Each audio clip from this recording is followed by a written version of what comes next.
Well, good morning, everybody, and welcome to the Calgary Olympic Oval here in Calgary, Alberta. Welcome to day 2 of Oktoberfest, the 2022 Classic Series, the third of 3 events that make up this series. If you've just joined us, we are now live on the webcast. The Zambonis are ice resurfacing right now, and the ice meisters are making sure that it's ready to go for today's races, which will be kicking off at 9 o'clock or in 12 minutes time. The men's 1,000 meters.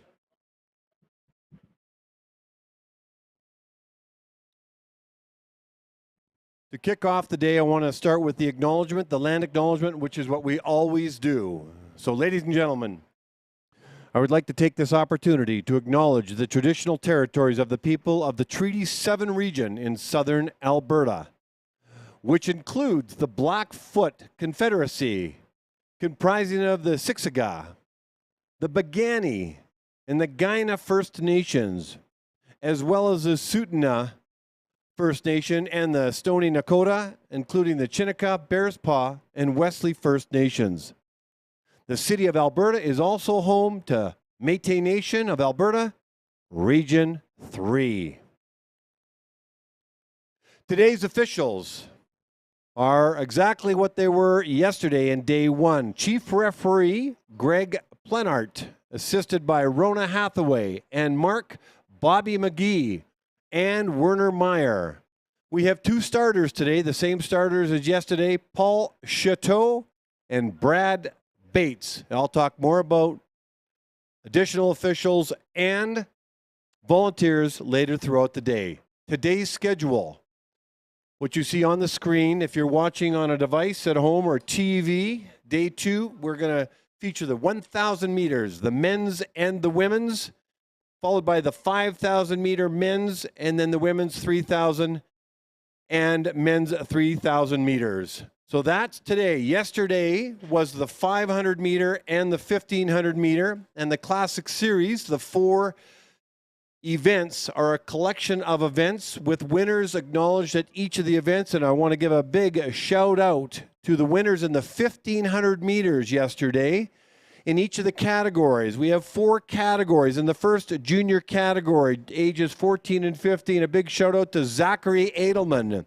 taking home the top spot, the lowest time in the 1,500 meters, gets bragging rights points, 60 points to be exact, and a personalized event water bottle. In the junior 16 to 18, Daniel Hall is the king in that race. In the 1,500 meters, the neo-senior Marc-Andre Doyon, 1,500 meters men's, and in the senior category, Chris Homestead. So congratulations, Zachary, Daniel, Marc-Andre, and Chris. In the women's 1,500 meters, in the junior category, the first one ages 14 to 15, big shout out to Skylar Van Horn, who took home top spot there. In the other junior category, ages 16 to 18, Sophia Bieber takes home bragging rights and 60 points, along with a personalized event water bottle. And in the neo-senior category, Alexa Anika takes home top spot in that with the lowest time in the women's 1,500 meters. We had no one racing in the senior categories. Up today, we'll crown the 3,000 and 5,000 meter winners, and then the 500 and 1,000 tomorrow as their combined points of those races from Friday and to today. Well, I woke up this morning in Calgary, Alberta with snow on my truck, and so 0 degrees outside with wet snow. Hello, wintertime. It's now here, gone from a week ago where it was 24 degrees Celsius now to probably more normalized temperatures in Calgary. But here in the Calgary Oval, we have probably a temperature of around 15 degrees around in the stands, about -7 at the ice level. The ice is looking absolutely perfect for more personal bests. And speaking of personal bests and season's best, we saw probably 50 to 60% of the skaters achieve either a personal best or a season's best yesterday. And that's what I would expect as we are deep now, as we move deep into the speed skating season from the Summer Classic in August to the Fall Classic, now to Oktoberfest.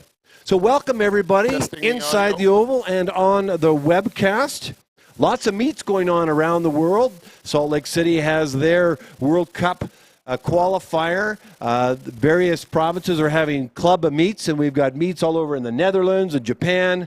And of course, this one right here in Calgary, Alberta, Oktoberfest. It's a great developmental meet with little pressure, except if you're vying for Canada Games positions. And if you're in Alberta, you get 3 cracks at it with the Fall, Oktoberfest, and the Can-Am Invitational. So the pressure is on those skaters, and that's, as we leave the Olympic year, the Canada Winter Games will be late February in Prince Edward Island, with the long track being in Halifax. Also, big day here at the University of Calgary. This is Open House Day, October 22nd, so we might see somewhere between 8,000 and 10,000 people moving in and around the campus, and perhaps they might just be watching over top throughout the day from the top deck. So University of Calgary, thank you, and big open house. 6 minutes to race time. You know what that means. It's time for the traditional songs leading up to race time and the 2-minute warning. So this is for those that are inside the oval.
We're now at the 2-minute warning leading up to the 1,000 meter men's races. I'll announce the first two skaters in 1 moment.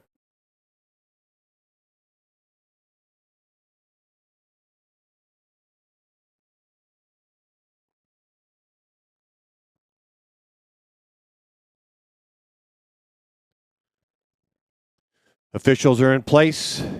9 o'clock start. Let me introduce you to the first pairing of 19 pairings in the 1,000 meter men's here at the 2022 Oktoberfest long track speed skating competition. In the inside lane from Alberta, coached by Kevin Crockett, Caden Witowski. And in the outer lane from British Columbia, also coached by Kevin Crockett, Kieran Hansen. Good luck, gentlemen.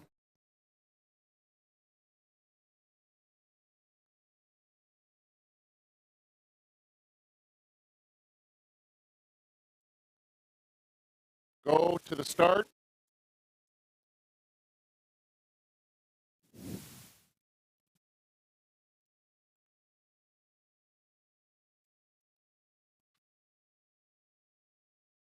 Ready.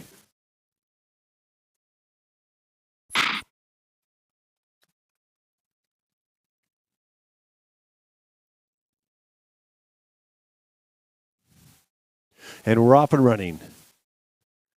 Pair 1 of 19 pairs, 1,000 meter men's, Caden Witowski from Alberta, Kieran Hansen from British Columbia. The opening 200 meters for Hansen, 17.7 seconds. Witowski, 18.12 seconds. The ice is looking absolutely spectacular. Let's hope for some personal bests and some season's best today. Lane changeover with these two gentlemen. They start in the middle of the ice on the backstretch, and now they have a bell lap. They will finish in the middle of the ice on the straightaway. And the lane they start in will be the lane they finish in.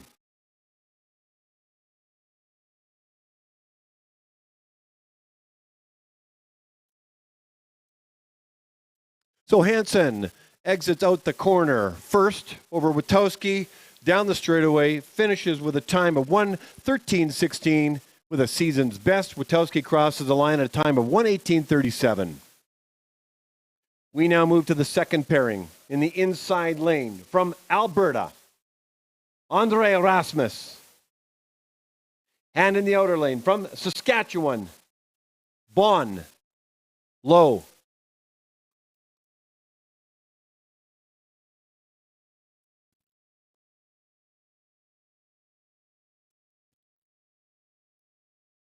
Go to the start.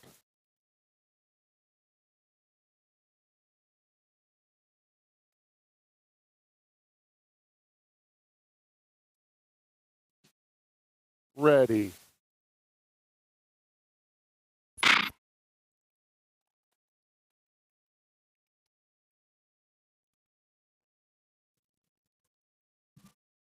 Andre Erasmus from Alberta, Bon Low from Saskatoon, Saskatchewan.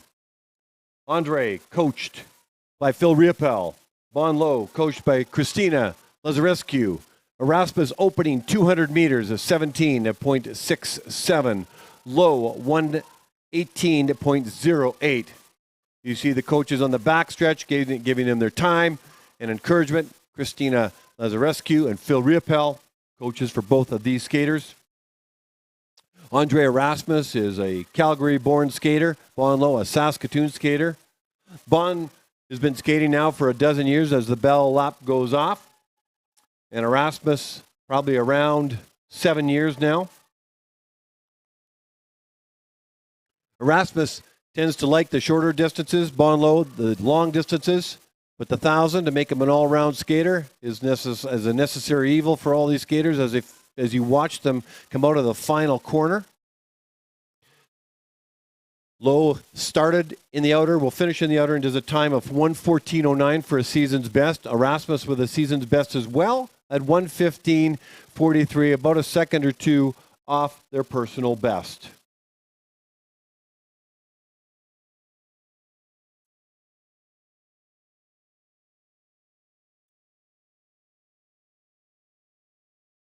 We now move to the third pairing of 19 pairings. I see one skater in the inside lane from Ontario, Chris Homestead. Go to the start.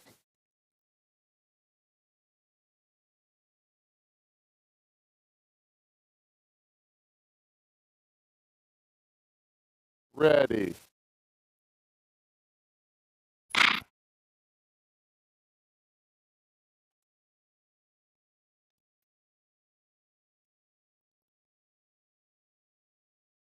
In this pairing, it's one skater only, Chris Homestead from Ontario, coached by Mike Ireland. The 1,000 meters is 2.5 laps around this 400 meter. They start with the first 200 meters. Chris clocked in at 17.79. Now 800 meters to go to complete his 1,000 meters. He's a senior, and he won the senior category in the men's 1,500 meters. Let's see if he can take bragging rights home in the 1,000 meters. And the bell lap goes off.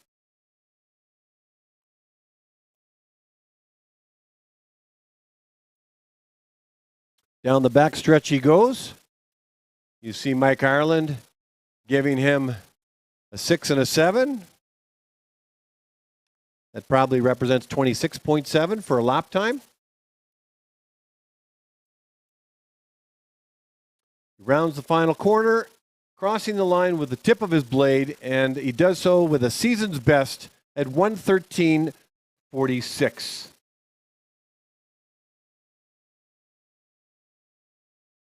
We now move to the fourth pairing in the inside lane from Alberta, Yankun Zhao. And in the outer lane from Alberta as well, Zachary Lacroix. Go to the start.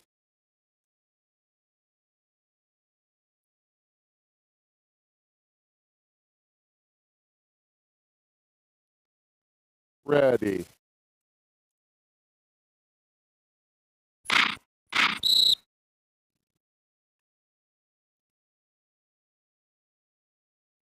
False start. We'll do it again. Yankun's a junior. Zachary is a neo senior. Their personal bests are very close. Let's see how they do today.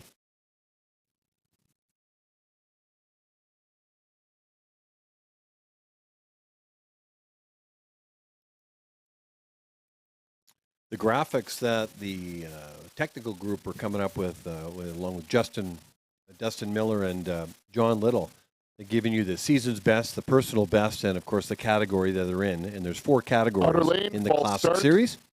And 2 juniors, a neo senior, and a senior. And we're seeing a junior and a neo senior on the line right now. The Battle of Alberta. Zhao versus Lacroix. Ready.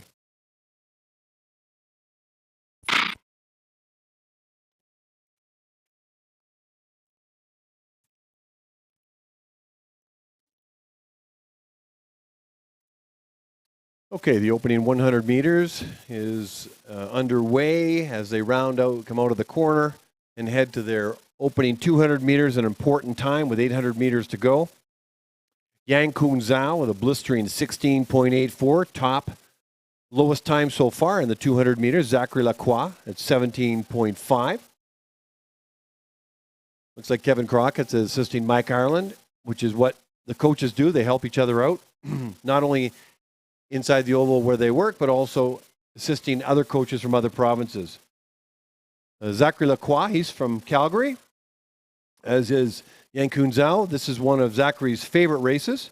He's working on sitting low, and he wants to give a big shout out to his brother Dylan, who's the goalie for Fernie. They like to compete against each other. 2 distinctly different sports and 2 distinctly different positions, given a goaltender in hockey and a speed skater on the ice. Here comes Yankun Zhao, and he's going to be happy with that. He his personal best, 1:11.42. 1:11.42 for Yankun Zhao. Zachary Lacroix with a season's best of 1:13.23. Yankun Zhao is having a terrific season and meet so far. We now move to the 5th pairing of 19 pairings in the inside lane from Ontario, Ryan Gibson. And in the outer lane from Alberta, Hobbs Holzer. Go to the start.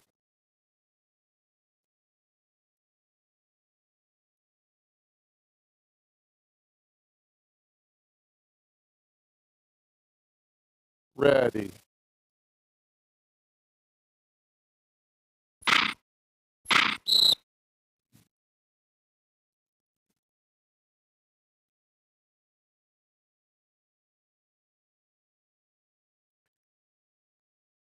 When the gun goes off twice, you know what that means? A false start. Skaters will come back and get set up, and we'll do it again. Gibson from Ontario, Holzer from Alberta.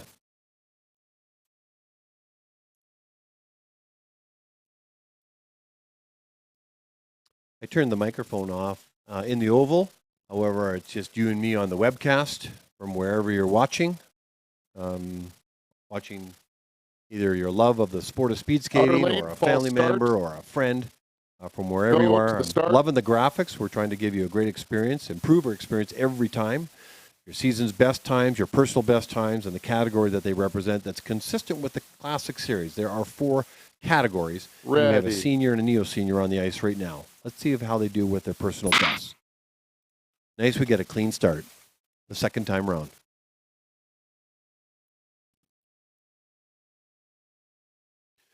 These 2 skaters got aggressive right off the start. Let's hope it translates into a very low opening 200 meters, 17.01 for Gibson, the second fastest time next to Zhao. Hobbs Holzer in at 17.81. Strong 200-meter start for both of these skaters. Both of these skaters are coached under the tutelage of Mike Ireland. Legendary Mike Ireland as a speed skater from Winnipeg, Manitoba, now coach. Bell lap has gone off. Less than 400 meters to go.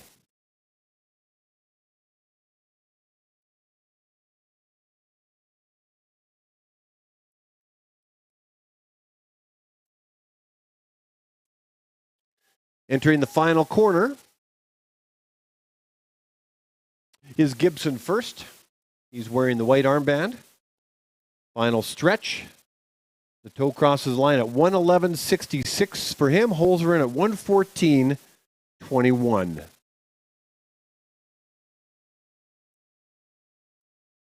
We now move to the 6th pairing in the inside lane from Alberta, Anders Johnson. And in the outer lane from British Columbia, Joshua Tellison.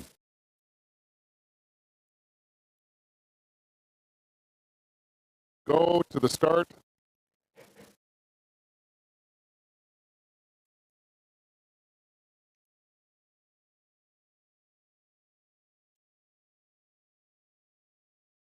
Ready.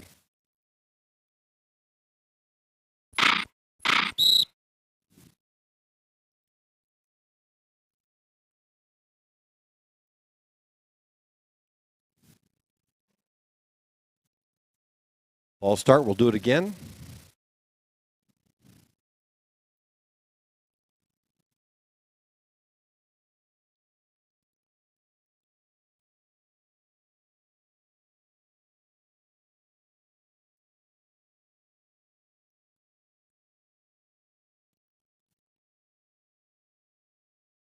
Outer lane, false start. Go to the start.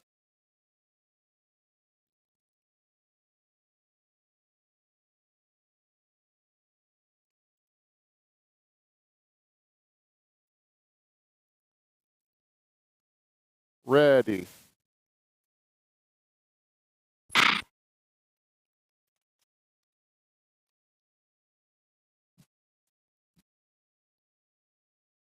The second start is successful. Johnson and Tellison on the ice. Johnson from Alberta. Tellison from British Columbia. Tellison with a blistering opening 200 meters, 16.74, meaning business out there. Anders Johnson at 17.29. Both skaters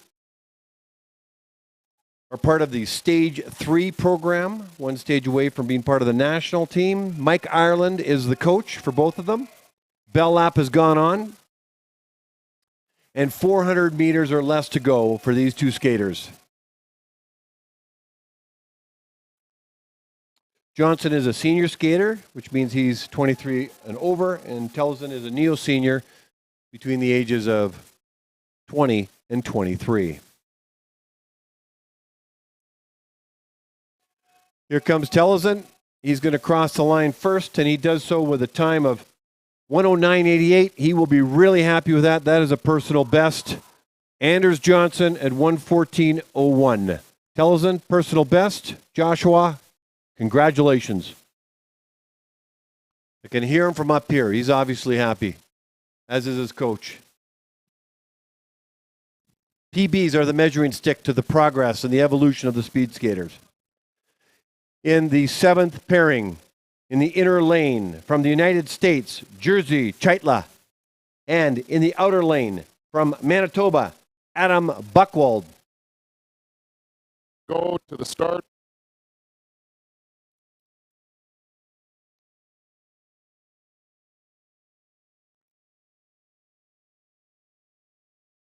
Ready.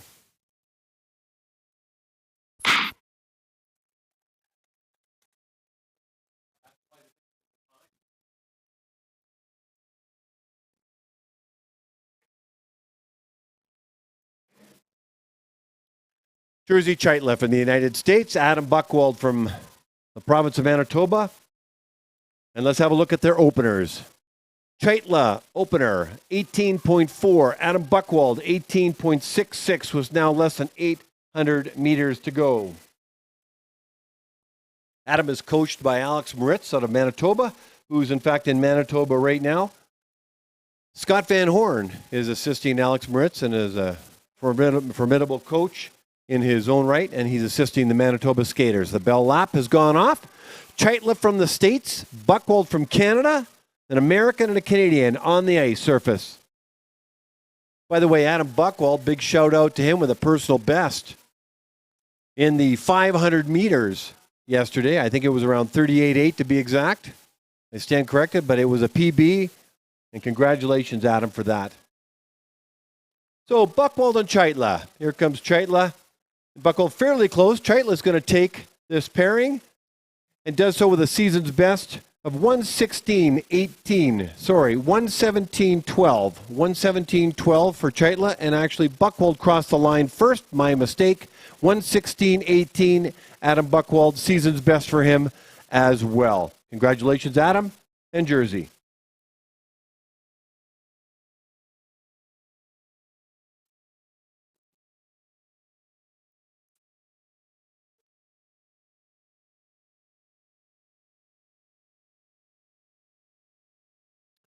We're pausing for one moment before we get going.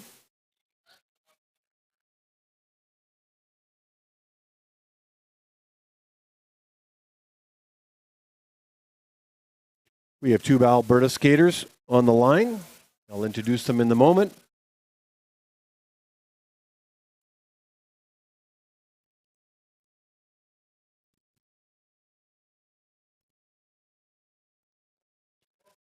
So we have two juniors on the ice. Go. Matthew Medlicott, junior 16 to 18, and Brock Gilbert, 14 to 15. Okay, I think we're going to get going. Okay, let me introduce pairing number 8 in the inside lane from Alberta, Matthew Medlicott. And in the outer lane from Alberta as well, Brock Gilbert. Go to the start.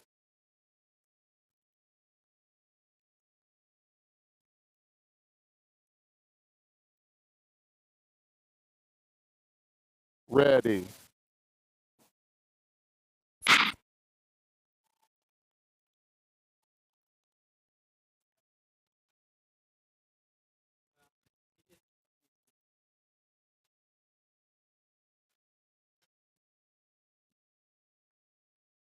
Here we are in Calgary, Alberta at the Oktoberfest. We're in men's 1,000 meters. This is the 8th pair of 19 pairs. Matthew Medlicott opens up his 200 meters at 18:51. Gilbert in at 19:01. Both skaters are from Alberta, and both skaters are coached by Phil Riopel, who you can see down the back stretch holding the time board. Medlicott and Gilbert on the ice. The bell lap has gone off. Medlicott is from Calgary. He's been skating now for about 12 years. His hopes and dreams, I guess, are to make the World Juniors. And he wants to give a shout-out to his brother and sister, brother William and his sister, I believe it's Julia. And they are, I think they're in Lethbridge right now. So, anyway, there you go. Here comes Medlicott and Gilbert. It's going to be very close indeed. Crossing the line first is Gilbert at 1:17.44 for a personal best. Congratulations, Brock, for a season's best. Matthew Medlicott, 1:17.52. 6.8 of a second apart on the finish. Very close indeed. We now move to the ninth pairing in the inside lane. From Saskatchewan, Oscar Stack Mekashu. And in the outer lane, from Alberta, Zachary Edelman. Go to the start.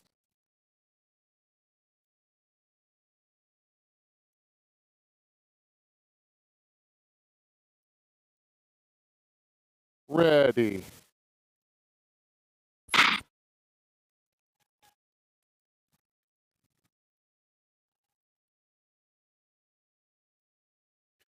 Oscar Stack Mekashu and Zachary Edelman. Mekashu and Edelman on the ice. Opening 200 meters, Edelman 18.95. Mekashu at 19.33.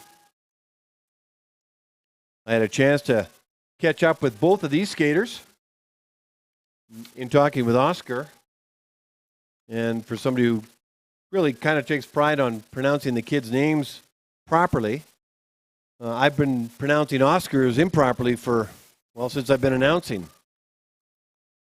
I've been saying Mekashu, and really it's Mekashu. So sorry about that, Oscar and family. Oscar Stack Mekashu from Saskatoon's been skating about 11 years as he heads down the back straight. I was asking him what he's working on these days, and he said his technique. I asked the same thing from Zachary Edelman. He wants to power into the ice, which he's working on. 1,000 meters is his favorite race, one of them, and that's what he's racing right now. So Edelman crosses the line at 1:19.88. Mekashu crosses the line at 1:20.67 for a season's best for Oscar Stack Mekashu. We now move to pairing number 10 in the inside lane from British Columbia, Cameron Thomas. And in the outer lane from British Columbia as well, Matthew Mitchell.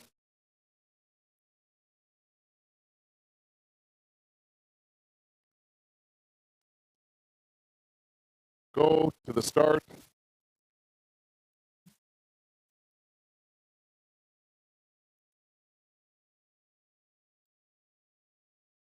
Ready.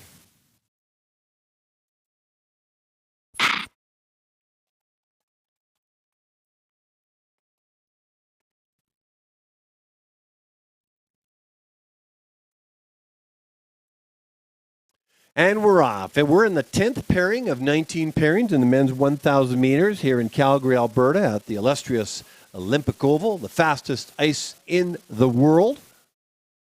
Cameron Thomas and Matthew Mitchell from British Columbia. Mitchell's opening 200 meters, 19.63. Thomas at 19.57.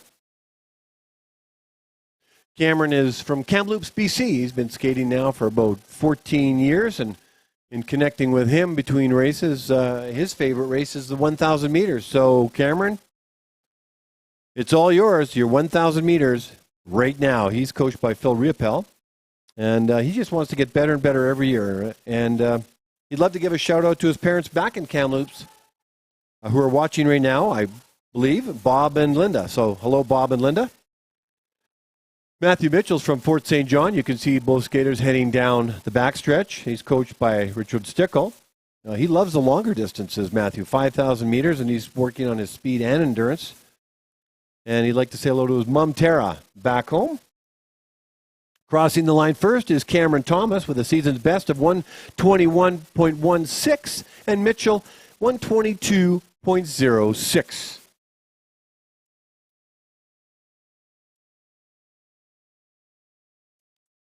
We now move to the 11th pairing in the inside lane for British Columbia, Benjamin Konwicki.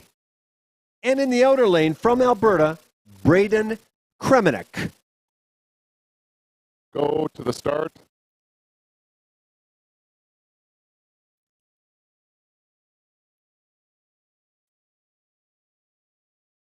Ready.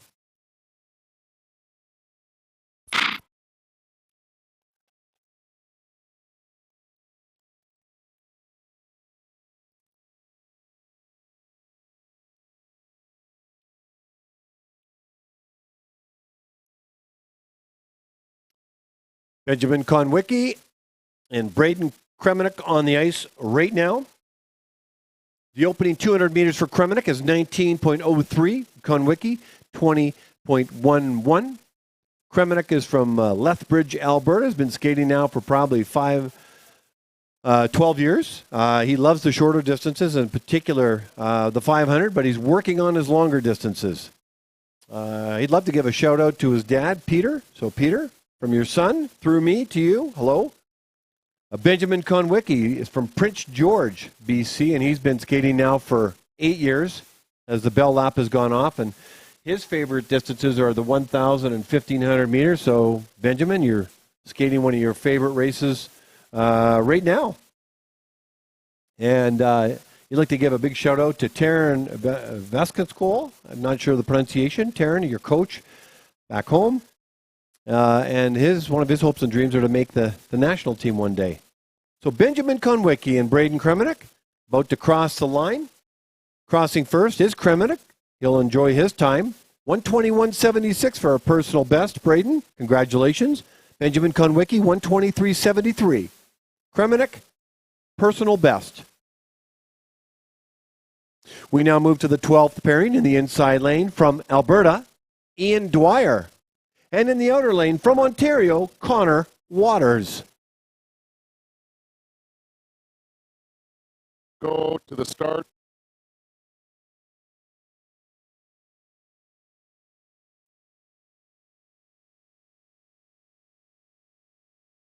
Ready.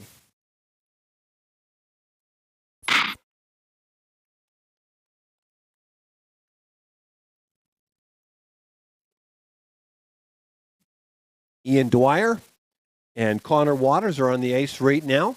1,000 meters. It's 2.5 laps around a 400-meter track. We always announce the first 200 meters, and after that, it's 2 laps of 400 after that. 19.47 for Dwyer, the opening 200, and Connor Waters, 20.6. So you can kind of guesstimate where their time might be. If you look at the 200 meters, you add that time with their estimated lap times. Their lap times will fall with each lap, of course. They're going as hard as they can. But fatigue sets in because that's just what happens when you're exerting yourself in this sport. So you've got a lap time of just between 30 and 31 seconds for Dwyer. That probably will increase to maybe 32-ish, 33, as they make their final corner out into the finish line, and the clock will stop when the tip of the skate crosses over, and Dwyer will be happy with that at a 123.39 for a season's best. Connor Waters, 124.04 for a personal best. Another personal best and season's best. We now move to the 13th pairing in the inside lane for British Columbia, Nate Benn. And in the outer lane from Alberta, Riley Vanderberg. Go to the start.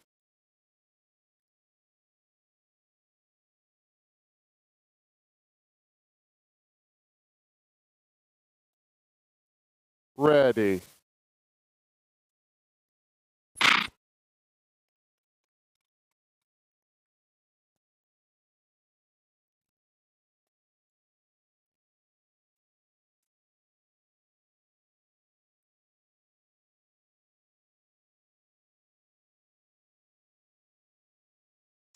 All right, the opening 200 meters for Nate Ben and Riley Vanderberg. Ben, 19.35. Vanderberg, 20.35. Less than 800 meters to go. Assisting in the coaching department is Phil Riopel for both of these skaters. And what do the coaches say to the skaters? What kind of information do they give to these skaters? Well, they give them lap time for sure. They give them some kind of information about their own race. Encouragement, of course. Keep going. You're doing great. All positive energy, and focus sometimes on their technique. Stay low. Watch your shoulder on the turn. Whatever advice the coach needs to give while these skaters are in motion. They can't really lift their head up and look at Phil or the coaches, but they can use their peripheral vision. And you'll find the coaches use the split time board, and they'll keep it really low to the ice because that's the eyesight of the skaters when they race. So crossing the line first will be Nate Ben, and he's going to do so with a personal best of 121.09. He'll be happy with that. And Riley Vanderberg will be happy with his race at a 124.62, two personal bests. Nate and Riley, congratulations. We now move to the 14th pairing of 19 in the inside lane from Alberta, James Wigglesworth. And in the outer lane from Alberta, Mitchell Wessling. Go to the start.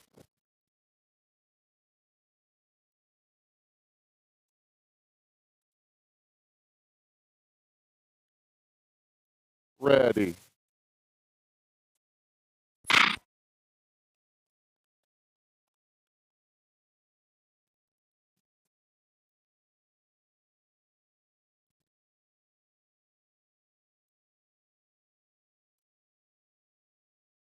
James Wigglesworth, Mitchell Wessling on the ice right now. Battle of Alberta. Not really, but you get the idea. It's like it's not the province actually battling. It's actually two skaters representing the province of Alberta in this meet anyway, or at least that's where they're from. Wigglesworth opening 200 meters, 20.49. Wessling in a 20.79. Had a chance to connect with Mitchell Wessling and got to know him a little bit. He's from southern Alberta is where he's from. He didn't pinpoint the town, and I didn't pursue it. He's been skating for about 10 years. His grandfather, or his grandparents, I guess, as the bell lap has gone on, has introduced him to the sport. He's coached by Phil Riopel, or rather Julie Wang, and Phil has coached him as well. He wants me to give a shout out to his dad, Hans, and sister Zoe, and mom Caroline, I believe is how we pronounce her name. I stand corrected. So, Dad, Mom, Sis, that's from your brother and your son, Mitchell. And crossing the line first will be James Wigglesworth with a personal best of 123.52. 123.52 for Wigglesworth. Wessling with a season's best of 127.02 in the 1,000 meters. We now move to the 15th pairing. In the inside lane from British Columbia, Matthias Daniels. And in the outer lane from Alberta, Daniel Revy. Go to the start.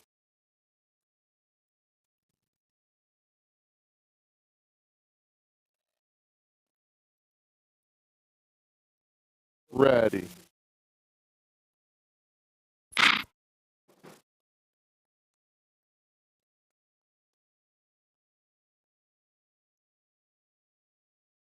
Hope you're liking the graphics on the website that you're watching. We have to get some more of the athletes to get their pictures taken. So Braden Kremenek and Mitchell Wessling, and go get your picture taken. See Dustin Miller. I'd love to see your picture up there. Matthias Daniels at 20.16 for 200 meters. Daniel Revy at 20.38.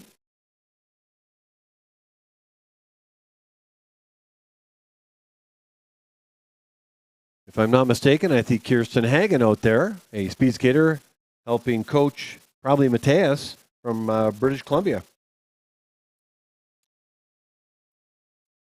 Bell lap has gone on for Daniels and Revy. Less than 400 meters to go. We start the 1,000 meter race on the west side of the track, right in the middle, or we would call the back stretch, which is what you see right now. And we finish on the straightaway in the exact same spot, directly across. 1,000 meters is 400 meters and 200 meters on top of that. That's why we call the opener 200 meters. Rounding the turn, these skaters are going to be very close, Daniels and Revy. Let's find out who crosses first. I love when it gets a photo finish like. And it is very close. Daniels with a personal best of 127.47. Revy, personal best as well, 127.76. Obviously pushed each other to get lower times. Congratulations, Mateus and Daniel. We now move to the 16th pairing in the inside lane from Alberta, Evan Boyce. And in the outer lane from Ontario, Isaac Emblem. Go to the start.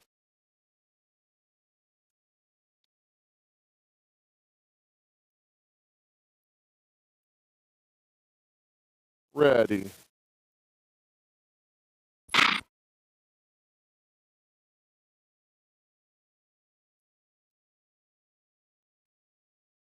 Evan Boyce from Alberta, Isaac Emblem from Ontario on the ice. We're seeing many personal bests fall again this morning. It's awesome to see. That's a skater's measuring stick, or one of them anyway. Evan Boyce with an opening 200 meters at 19.58, Emblem in at 21.61. One of the features of the Classic Series is that we're acknowledging personal bests by getting their time, their date, and the race distance on a ping pong ball. And it's put in a sphere, a large sphere, held at the front desk at the Calgary Olympic Oval at the University of Calgary. We're looking to fill that up. Yesterday we had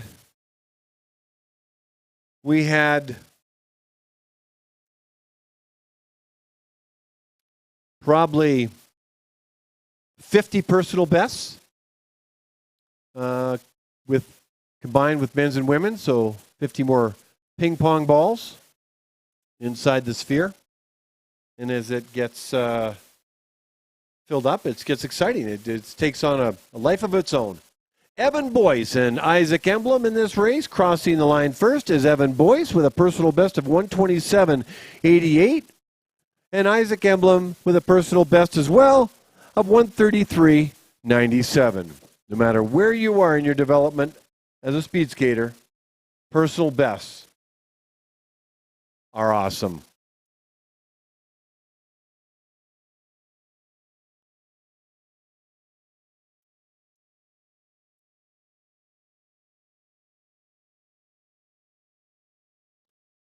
In the 17th pairing, in the inside lane from Alberta, Abagoni Osoya. And in the outer lane from Alberta, Nash Loster. Go to the start.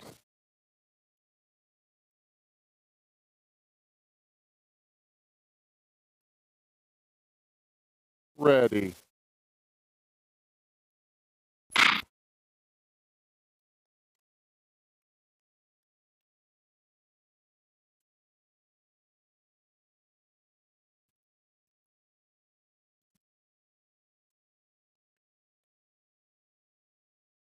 Abagoni and Nash from Alberta. Skating the 1,000 meters. Let's have a look at their opening 200 meters. Abagoni clocks in a time of 21.88. Nash Loster, 22.42.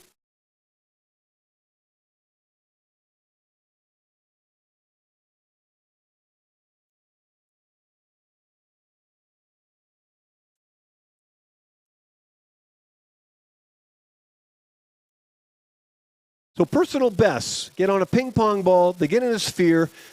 Another way to measure and to encourage the competition atmosphere of the Classic Series, which is a 4-meet series, and we're in the third of the fourth meet. The last meet will be the Winter Classic, and that will be the first weekend of February in 2023. Abagoni Asuya and Nash Loster on the ice from Alberta. Loster is going to enter the final corner first, ahead of Abagoni, and he will obviously have the first time of the two. As soon as the tip of his skate crosses, the clock stops, and it does at 1:36.75, and that's a personal best for Nash.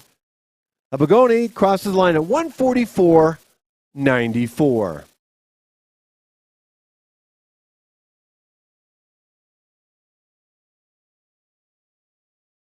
We now move to the 18th pairing of 19 pairings. I see one skater out there in the outer lane only. From Alberta, Kunio Suahara. Go to the start.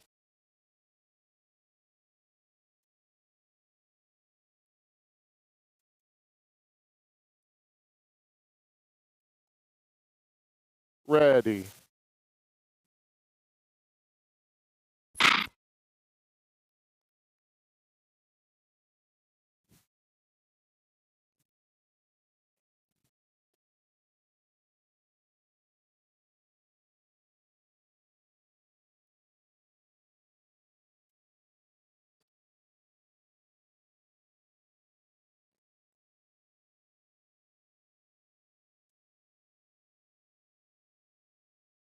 Well, we're watching Kunio Suahara skate his 1,000 meters, unfortunately by himself.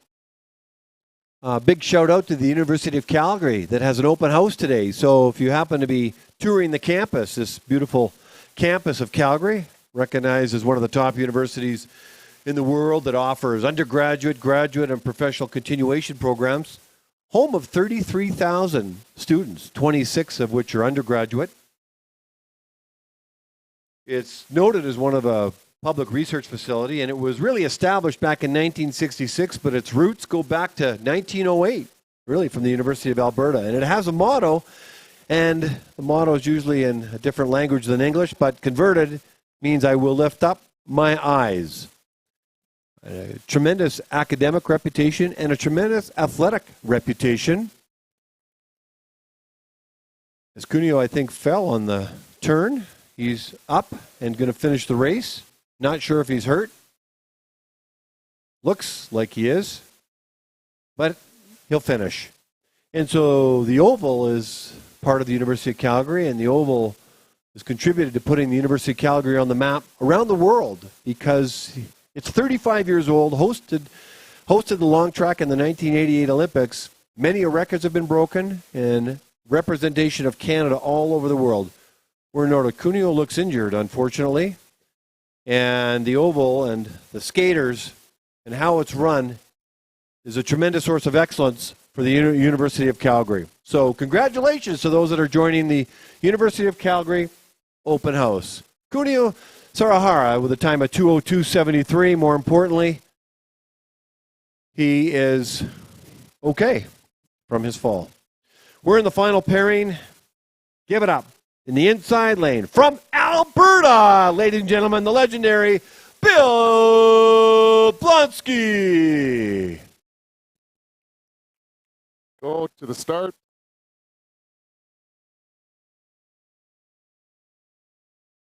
Ready.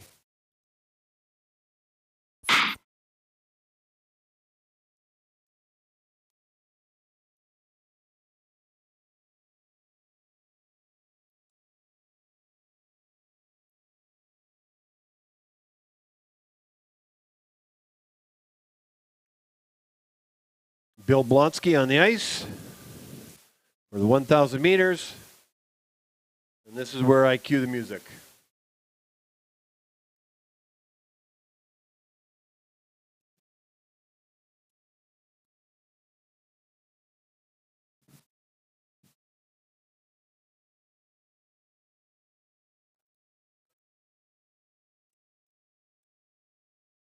So I turned the microphone off on the oval so I can connect with you on the webcast.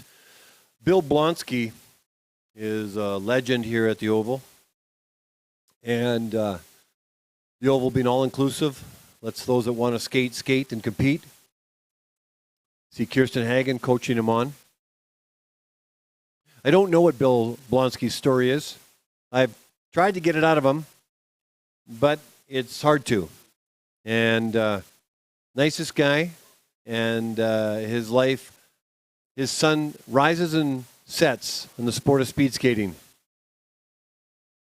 And so while he's skating his 1,000 meters, I've got themes of Rocky music playing in the oval right now to inspire Bill. And he gets encouragement. You can see him on the screen right now as the bell lap has been rung. And he gets encouragement by those leaning over the mat on the straightaway. So that's Blonsky.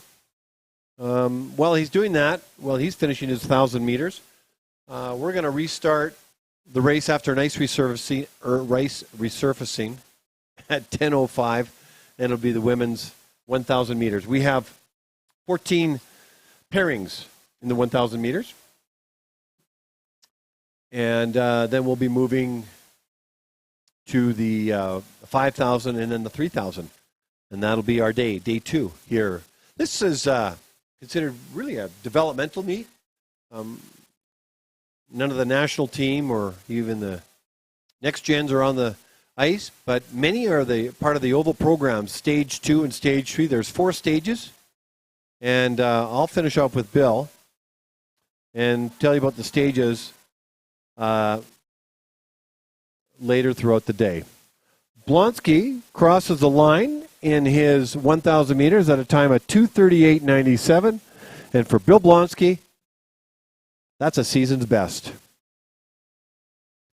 Well, ladies and gentlemen, 19 pairs of skaters for the men's 1,000 meters is now officially complete.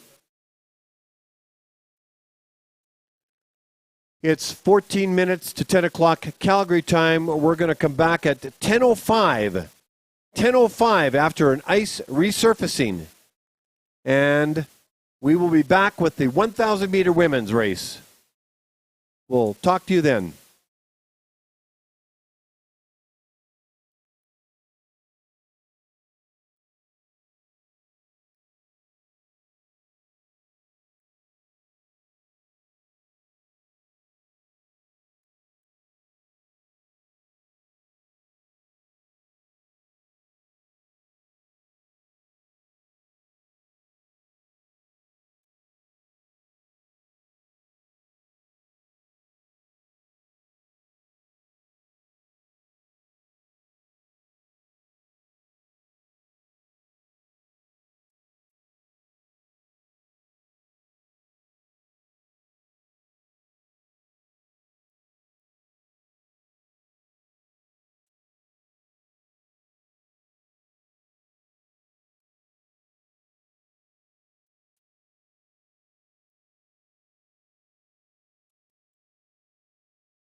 We're at the 2-minute warning ahead of the 1,000-meter women's race.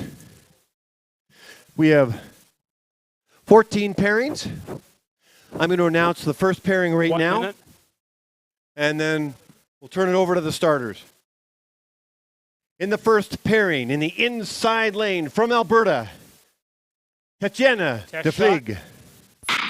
And in the outer lane from Ontario, Rachel Mallard. Good luck, ladies.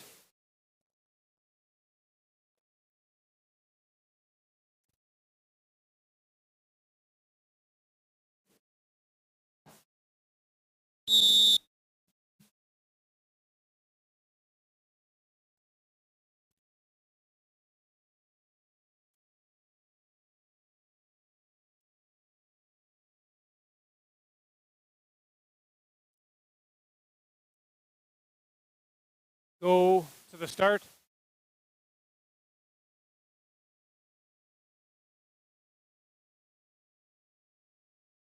Ready.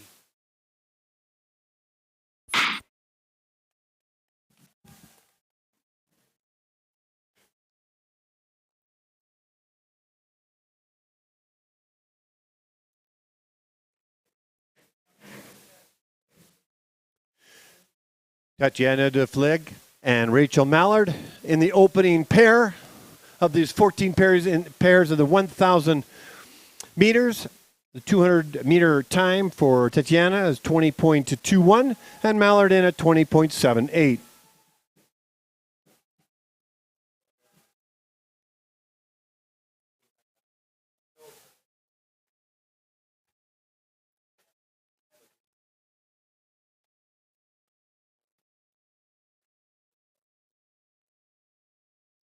Rachel Mallard is from Ottawa, and she's been skating now for about 10 years.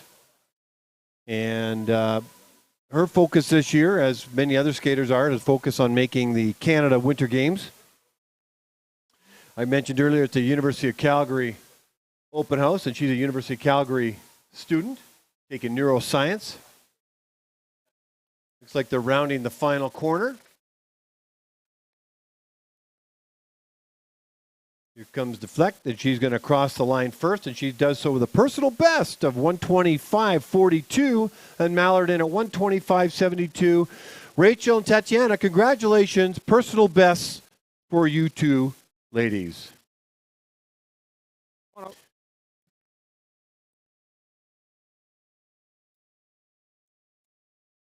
We now move to the second pairing in the ladies 1,000 meters here in Calgary, Alberta.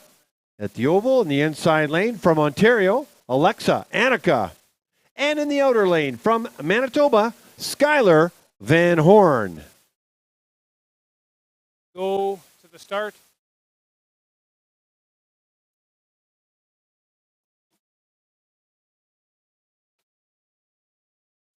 Ready.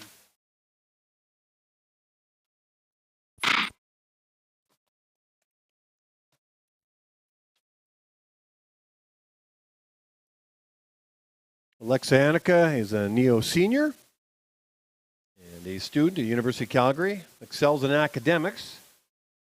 And Skylar Van Horn's from Manitoba, and she's a junior in the first junior category. Both of these skaters, well, let's look at their opening 200 meters first. Skylar Van Horn with an opener of 20.38. She'll be happy with that. Annika in at 20.68.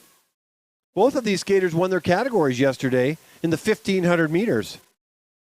As they head down the backstretch, Skylar getting a bit of a draft off Alexa.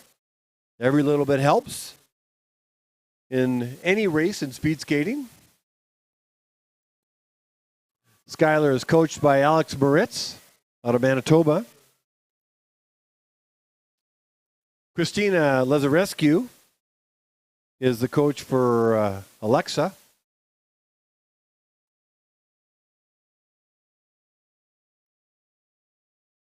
Lots of encouragement by the coaches on the backstretch. As Van Horn heads into the final corner first, although Alexa's got the inside lane, just a few meters left in this 1,000 meters. Van Horn is going to cross the line first, and she does so with a season's best of 125.05. and Alexa Anakin at 125.69.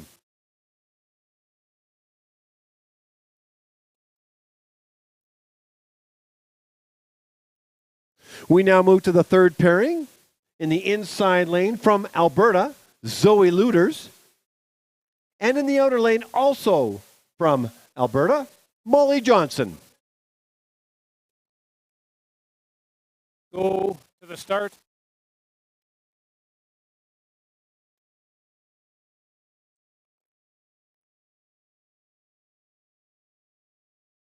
Ready.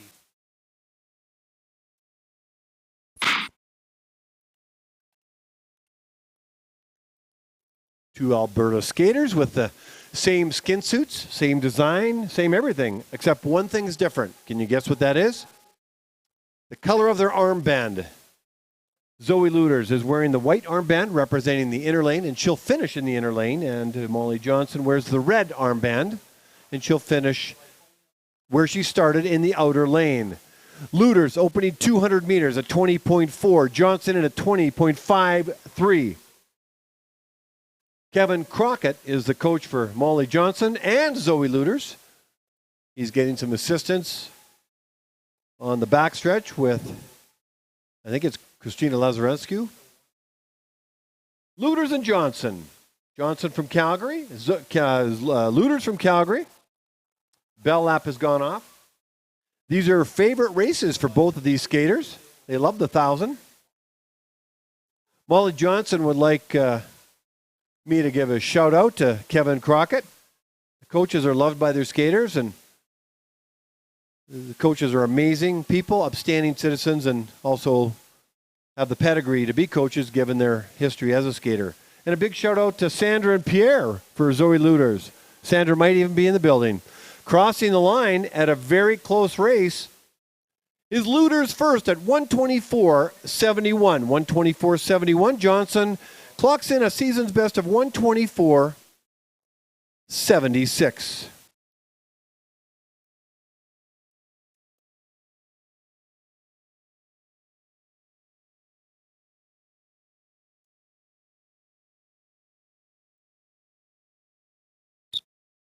We now move to the fourth pairing. In the inside lane from Alberta, Caitlin Pelkey. And in the outer lane from Manitoba, Sophia Bieber. Go to the start.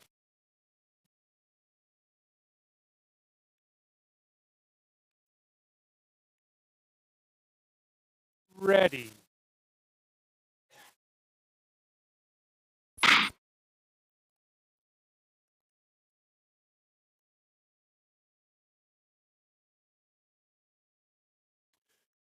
Caitlin Pelkey from Calgary, Alberta. Sophia Bieber from Winnipeg, Manitoba on the ice right now in the fourth pairing of 14 pairings in the 1,000 meter race here at the 2022 Oktoberfest Classic. Very close opener for both of them. Bieber in at 19.54 for her opening 200 meters, and Pelkey at 19.7. Scott Van Horn coaching Bieber, and Kevin Crockett coaching Caitlin Pelkey.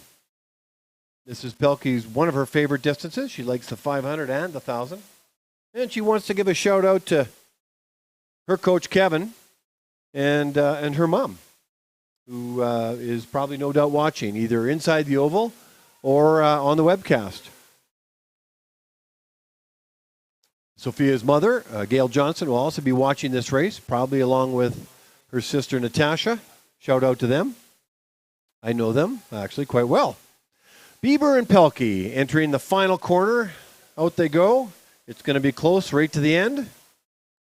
Pelkey is going to edge out Bieber with a time of 121.25 for Pelkey and 121.67 for PB. For a personal best for Bieber and Pelkey, Caitlin Pelkey, Sophia Bieber, congratulations on your personal bests. Well done. They'll be happy with that.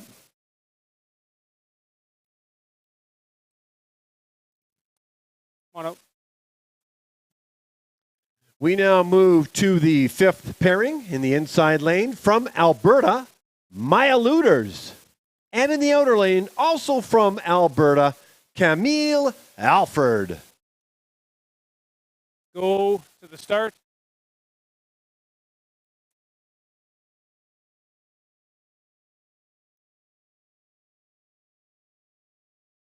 Ready.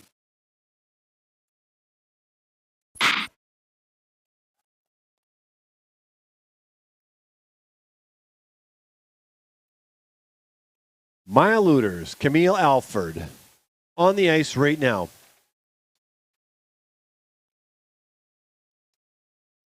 Both of these skaters are coached by Phil Riopel. I asked Maya Looters how she was introduced to the sport of speed skating, and she said her mom took her to a World Cup race, and I think that had a huge impact on her many, many years ago. And Camille was introduced to the sport through her younger brother, Luke. Opening 200 meters for Looters, 20.01, third fastest so far today, and Alford in at 20.83. Bell lap has gone on, less than 400 meters to go. How do you tell the difference between the two when the skin suits are the same? The color of the armband. When you look at the screen or on the ice, Maya Looters will finish in the inside lane. She's crossed over on the backstretch.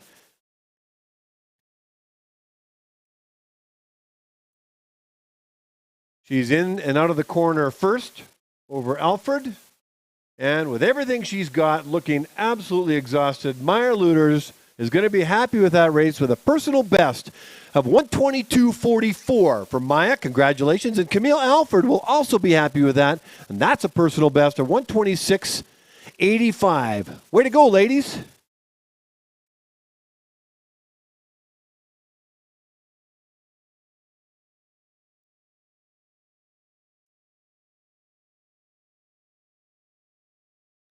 We now move to the sixth pairing. In the inside lane, representing Manitoba, Lindsay Smart. And in the outer lane, from British Columbia, Brooke Braun. Go to the start.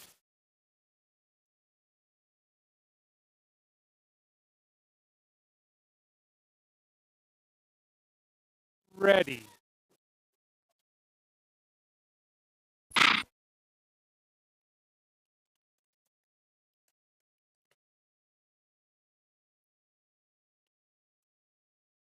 Lindsay Smart, Brooke Braun, Manitoba and BC on the ice. Ladies and gentlemen, pairing number 6 of 14 in the women's 1,000 meters.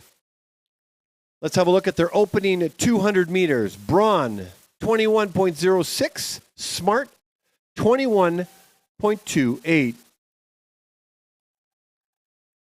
Now the grueling 2 laps after that opening 200 meters. 100 meters on the backstretch to cross over from the inner to the outer and outer to the inner. Lindsay Smart will finish in the inside lane. Brooke Braun will finish in the outer lane. And I think you can hear that on the webcast. We can certainly hear it inside the oval. The bell lap has gone off. This is where it gets more tough. All you got. Coaches want you to go really hard, and you want to go really hard, but your body's saying, hey, hang on a second here. I'm a little tired. I'm going as fast as I possibly can. And that's where the training comes in. Personal best, season's best, and champions are all made in the off season. Between the seasons that started in late August, early September. Season's best for Brooke Braun at 127.37, 127.37, and Lindsay Smart clocks in her 1,000 meters at 128.57.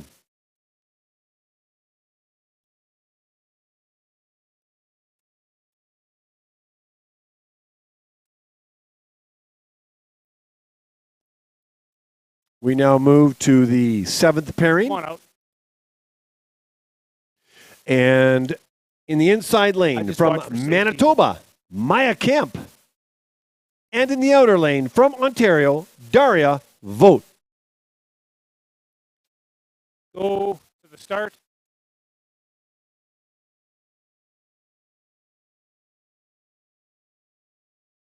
ready.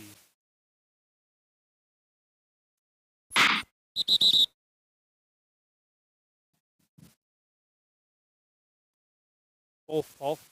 Both. 2 flags.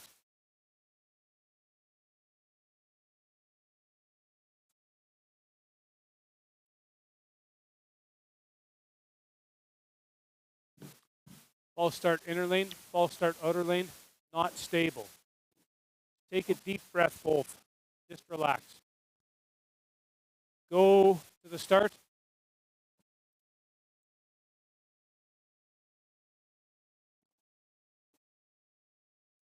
Ready.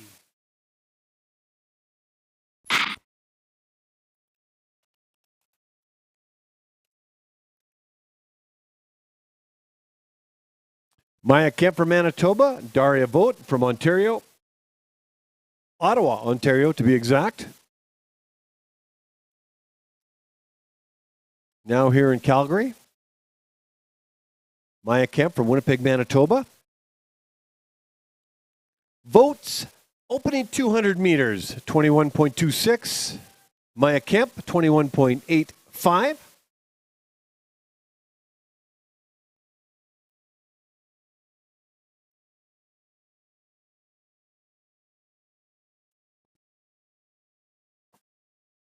Daria Vogt from Ottawa, as I mentioned, is coached by Phil Riopel.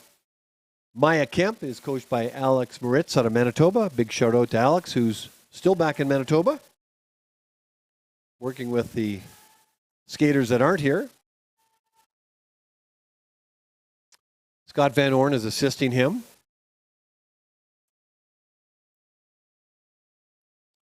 I got a chance to speak with Daria, and she'd like to make sure there was a shout out to her parents, Cheryl and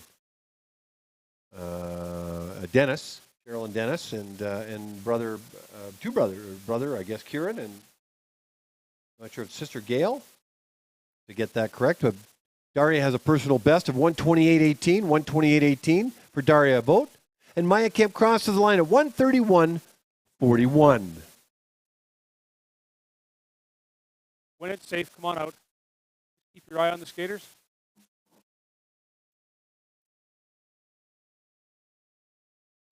We now move to the 8th pairing in the inside lane from Ontario, Sarah Murray. And in the outer lane from Alberta, Elise Perprich. Go to the start.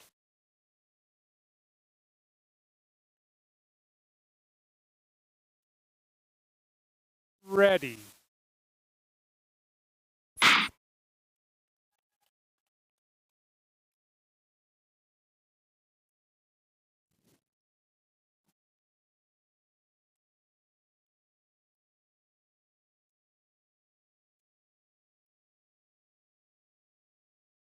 Sarah Murray from Ontario, Elise Perprich from Alberta. On the ice right now, let's have a look at their opening 200 meters. Elise's opening 200 is 20.83. Sarah in at 20.86. I had a chance to connect with Elise between races yesterday, and I learned a little bit about her, She's from Calgary, and she's been skating for about 11 years or so. And she was introduced to the sport from her parents. And she's coached right now by Elizabeth Ward and Maggie Q. And she said she wants to skate as long as she can. She'd like to give a shout out to her mom Julie and her dad Wayne. She's also very, very good friends with Isabel Champagne. And so Isabel's mom's also Julie. And apparently there's something about a Julie mobile. That maybe that's the mobile that the Julies drive. Like the Daves I know, the mobiles I know. So the Julie mobile gets a shout out as well. As we just watched Elise Perprich cross the line with a personal best of 128.36 and Sarah Murray 131.51. We now move to the 9th pairing in the inside lane. From Alberta, Kendra Hawkins. And in the outer lane from Manitoba, Rachel Spritzens. Go to the start.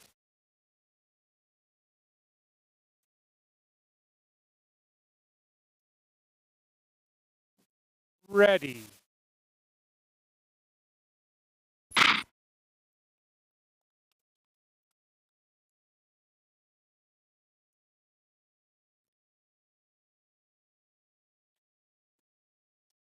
Kendra Hawkins from Alberta and Rachel Spritzens from Manitoba. Rachel, I've gotten to know over the years. A lovely young woman who loves skating. I think she's been skating now for, I might need to be corrected on this, but probably 7 or 8 years. Kendra Hawkins' opening 200 meters is 21.72. Rachel's opening 200 meters is 22.77. Very mature young woman. Stays with friends here in Calgary who are helping her out for accommodations. It's always helpful. And plus, you get to share your experiences with your friends and family members. Kendra Hawkins, as the bell lap goes off. Kendra's from Calgary, and she's racing the race that is her favorite race, which is 1,000. And we're going to watch both of these skaters finish this race to their completion. Hawkins is going to cross the line first, and she's going to do so with a time of 1:29.51, personal best. I think basically she's going to knock about 3 or 4 seconds off her personal best. And Rachel Spritzens in at 1:37.15 for a season's best for Rachel. Always watch the skaters coming around.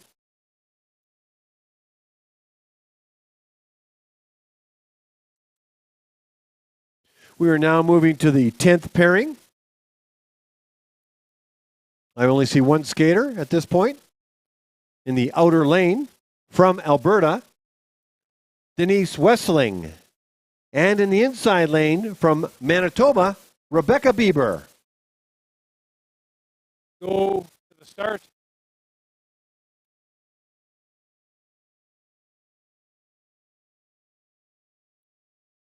Ready.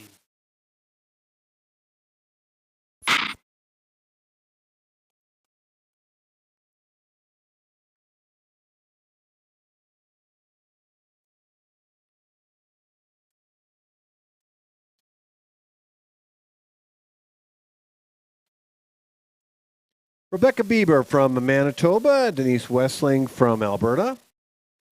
On the ice right now. Bieber's opening at 200 meters is a time of 23.58. Denise Wessling in a time of 24.44. Now less than 800 meters to go.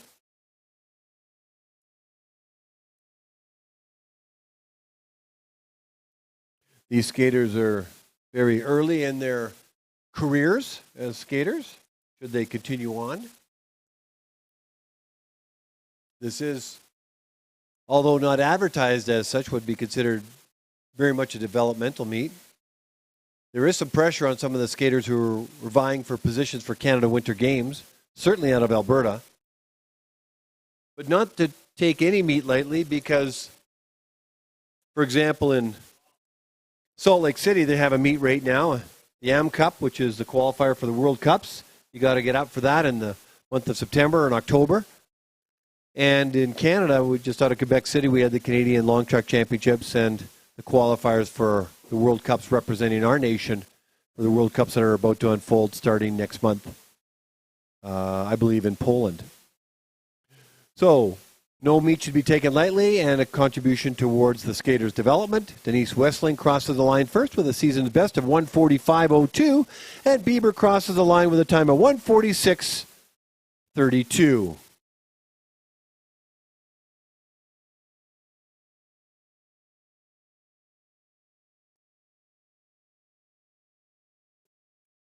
We now move to the 11th pairing of 14 pairings.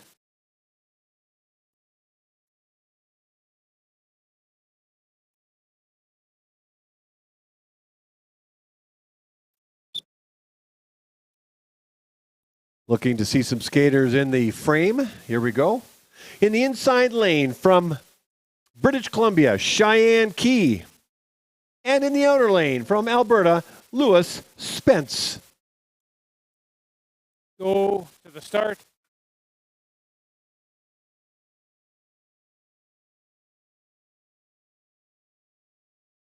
Ready.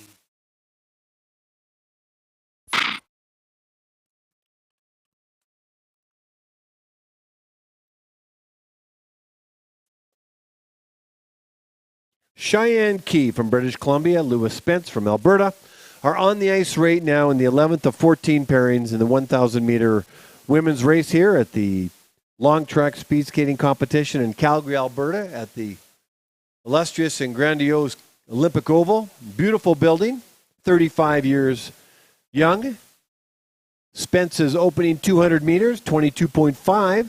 Key, 24.87. Looks like Kirsten Hagen is helping out with coaching duties, assisting Cheyenne Key,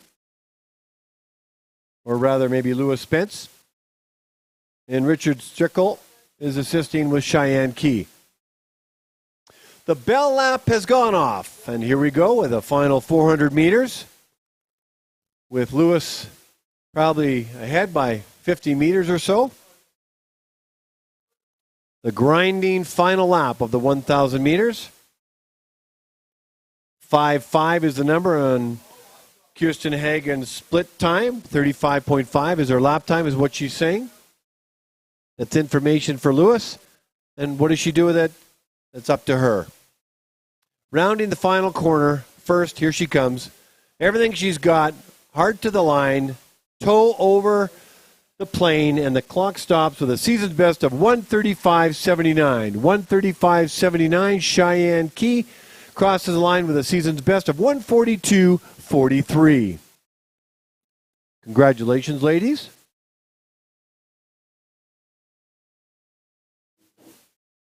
I love the reflection of the words, the fastest ice in the world, looking on the screen. It's reflected right back on the ice. Beautiful reflection. 12th pairing in the outside lane from British Columbia, Talia Halperin. And in the inside lane from Alberta, Julianne Lazare. Go to the start.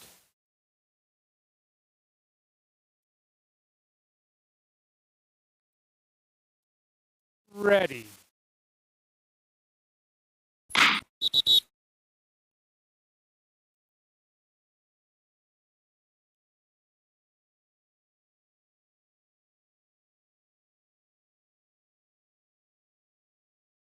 False start, inner lane, not stable. Your upper shoulders are swinging. Go to the start.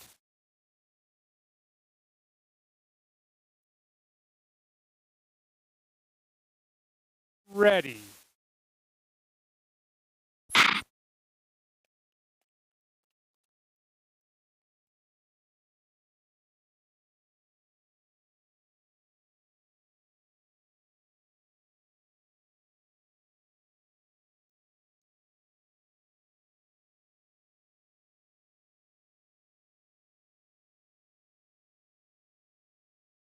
Julianne Lazare and Talia Halperin are on the ice right now. This is pairing number 12 of 14.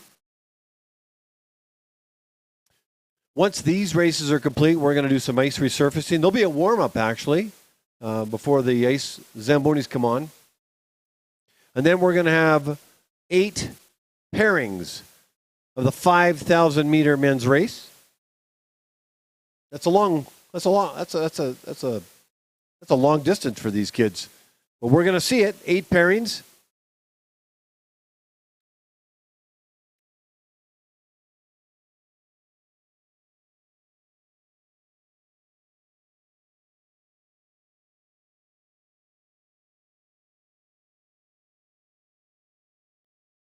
Okay. Julianne Lazare and Talia Halperin are on the line.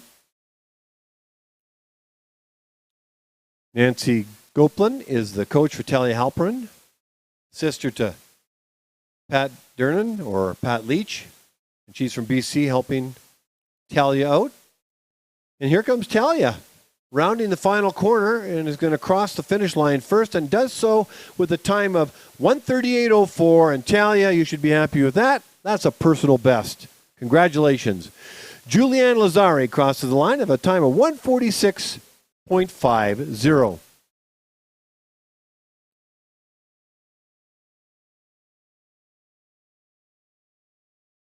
If you happen to be watching on the webcast, on any kind of device, you can see the reflection of the words, the fastest ice in the world. Oh, let me do an about face. This is a picture of the sphere at the front desk. The sphere where we're collecting all the personal bests, and they're growing by about 50 or 60 just in the last couple of days.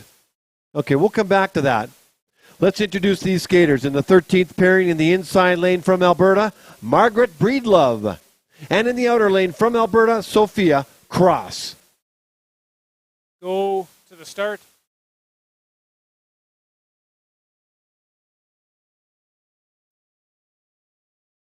Ready.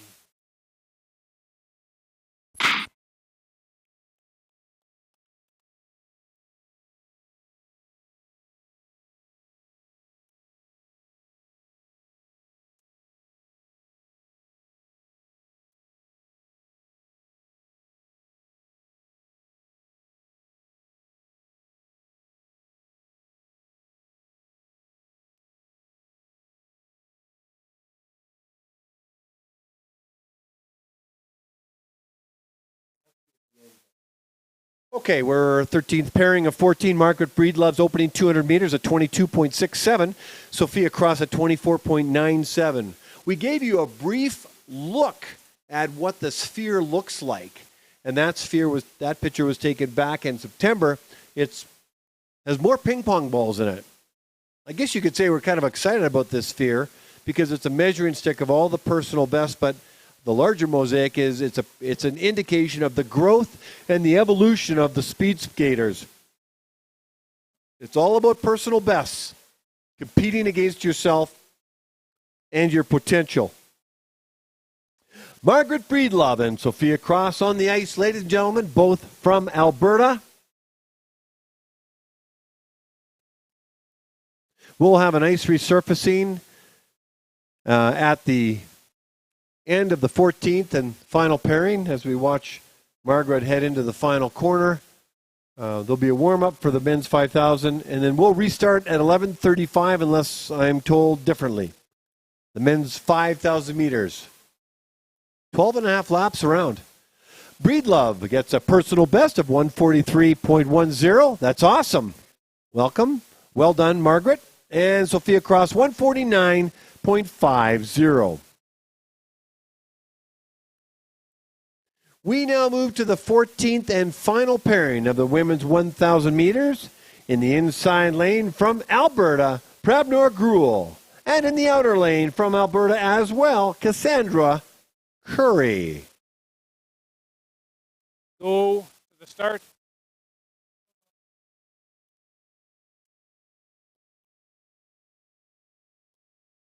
Ready.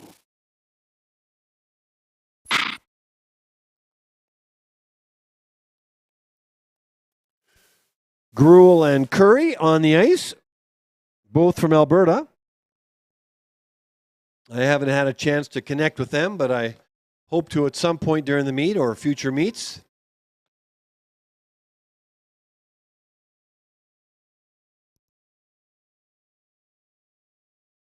The opening 200 meters, Gruel's opener is 22.35, Curry in at 23.07.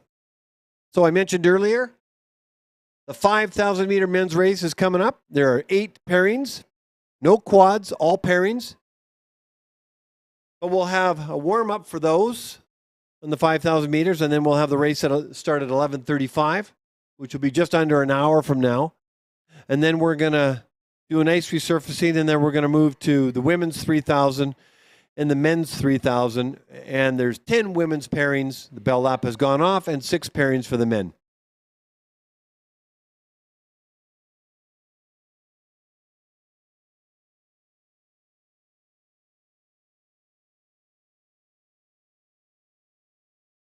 Down the straightaway they go.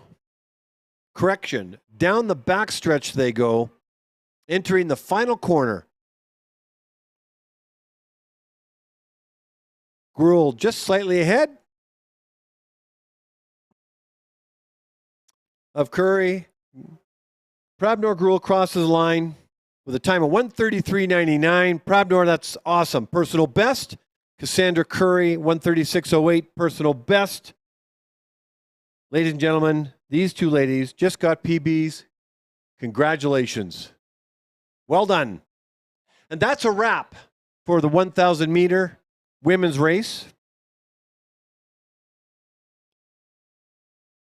So I'm going to ask to have the sphere that I keep talking about to be put on the screen and talk a little bit about it as for those. There we go. You can actually see the sphere on the webcast, but you can also see it inside the oval on the large screen in the northwest corner. And what is it? For every time an athlete breaks their own personal best, they get a ping pong ball with their name on it, their time, and the date. They'll do a draw at the end, but really it's about the journey of personal bests. That's skaters' measuring sticks. Personal bests. And between 50 and 60% of the skaters so far in this meet are getting PBs. So congratulations, skaters. Fantastic performances. Now, the requested music has been more hip-hop related, clean in nature, so that's what you're going to get. Disco apparently is out. That was something I tried, and it gave me some pushback, so let's go. Sky Guy is going to deliver you some hip-hop. That's what you want. That's what you get. Here we go.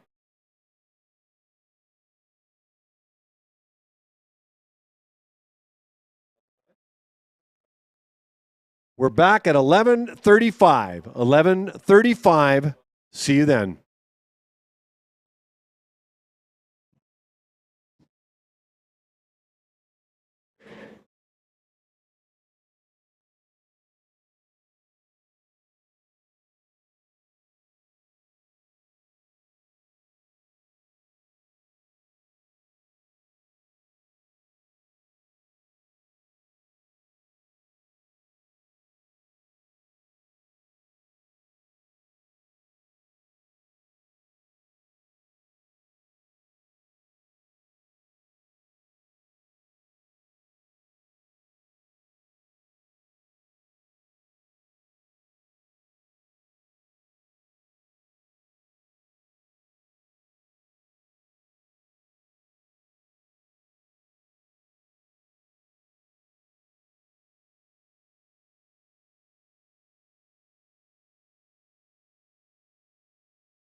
Test shot. Test shot.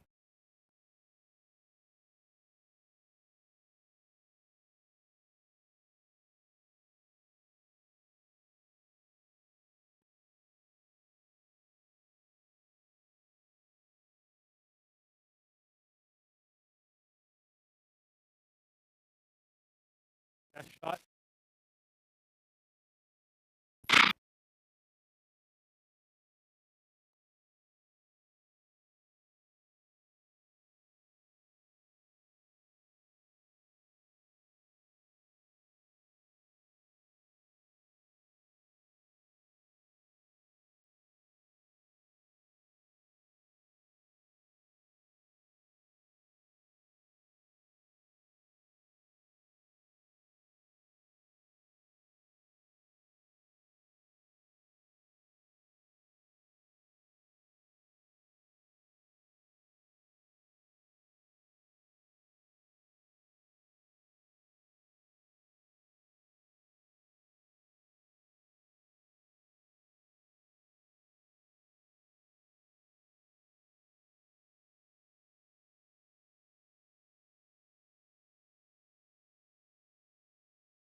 Introducing the first pairings in the 5,000 meter men's of 8 pairings.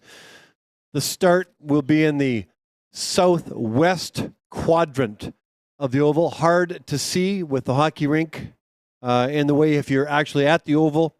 However, on the screen, you'll be able to see the skaters, and they're coming on to the starter area now. In the inside lane from Alberta, Daniel Hall. And in the outer lane from Saskatchewan, Bon Lo. Good luck, gentlemen. Go to the start.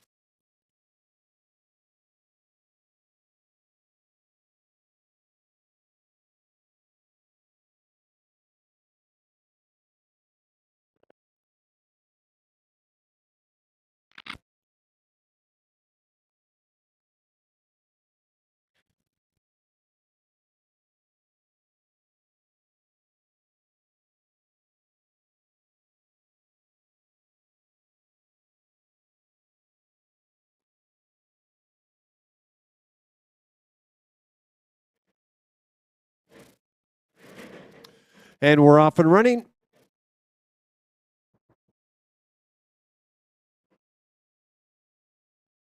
So we'll be looking sometimes on the 645 to 655 range. The opening 300 meters, rather 200 meters, is 20.36 for Daniel Hall and 20.7 for Bon Lo. With that 200 meters out of the way, a mere 12 laps to go. Now 11 after this one.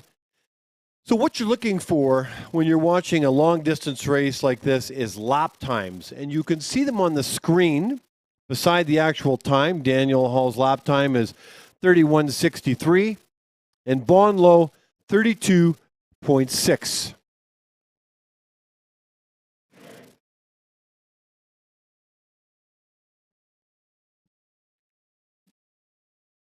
The coach and the skater will sit down and map out a plan for a 12.5 lap race.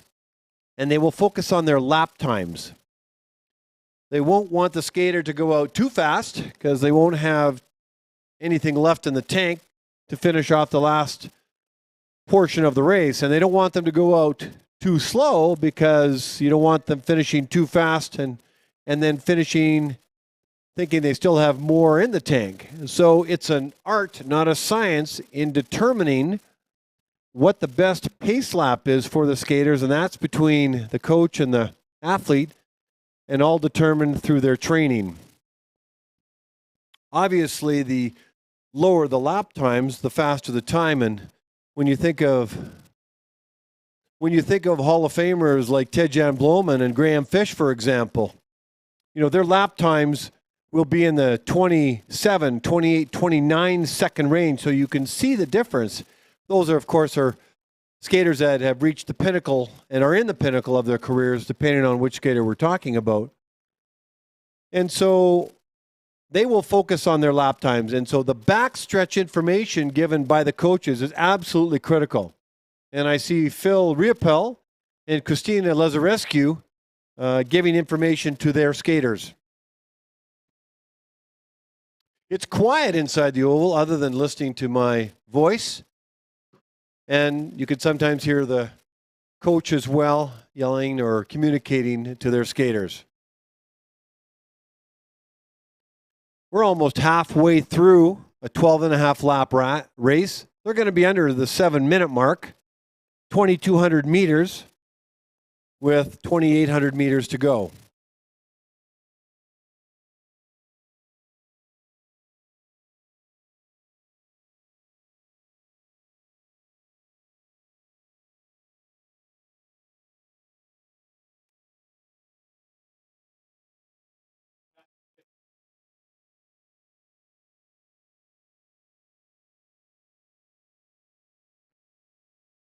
The lap times for Daniel and Bon are actually fairly consistent. They're actually holding them in the 32, 33 second range. And that's actually quite good. Well, I'm not expecting any personal bests as the skater moves through the speed skating season. By training and planning, their strength and their race time should get lower with each successive meet, depending on whether they use the meet as a training or an actual performance event. If it's performance related, then the coaches will prepare them to rest well in advance with a plan, as opposed to just keep them training and leave some energy in the tank for them to race. They'll just treat that meet as a particular part of their training. I'm liking the pace of the laps. They're actually holding. They're not jumping to 34s and 35s and 36s. We're going to see them move up here, but these are exceptional skaters early in their development, but very fit, very well coached, and good kids. So Christina Lazarescu is saying to Bon Low, there's a 33.5, that's your split time. So they're not moving far off their lap times. They're holding in quite nice. So they started around the 31 mark, and they're holding in the 32 to 33 mark. This is good. This is very good.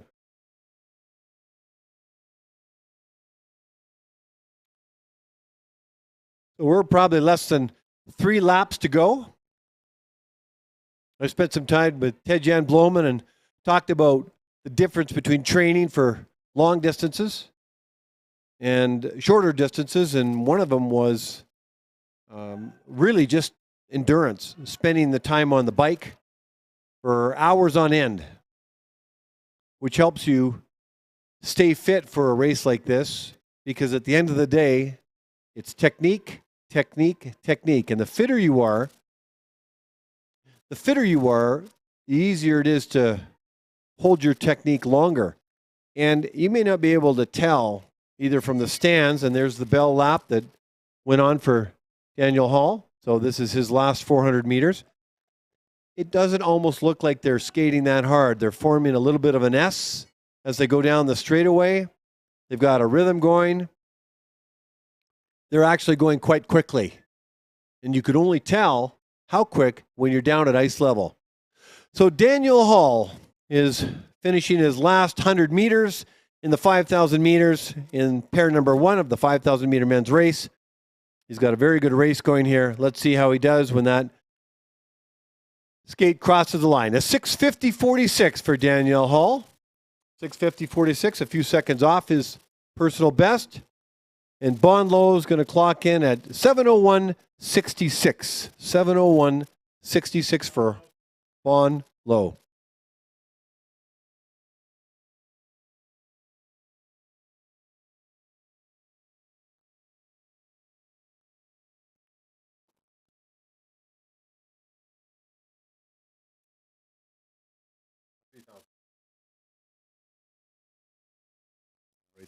Okay.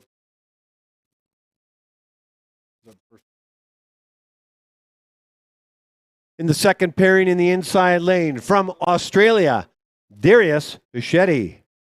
And in the outer lane from Manitoba, Adam Buchwald.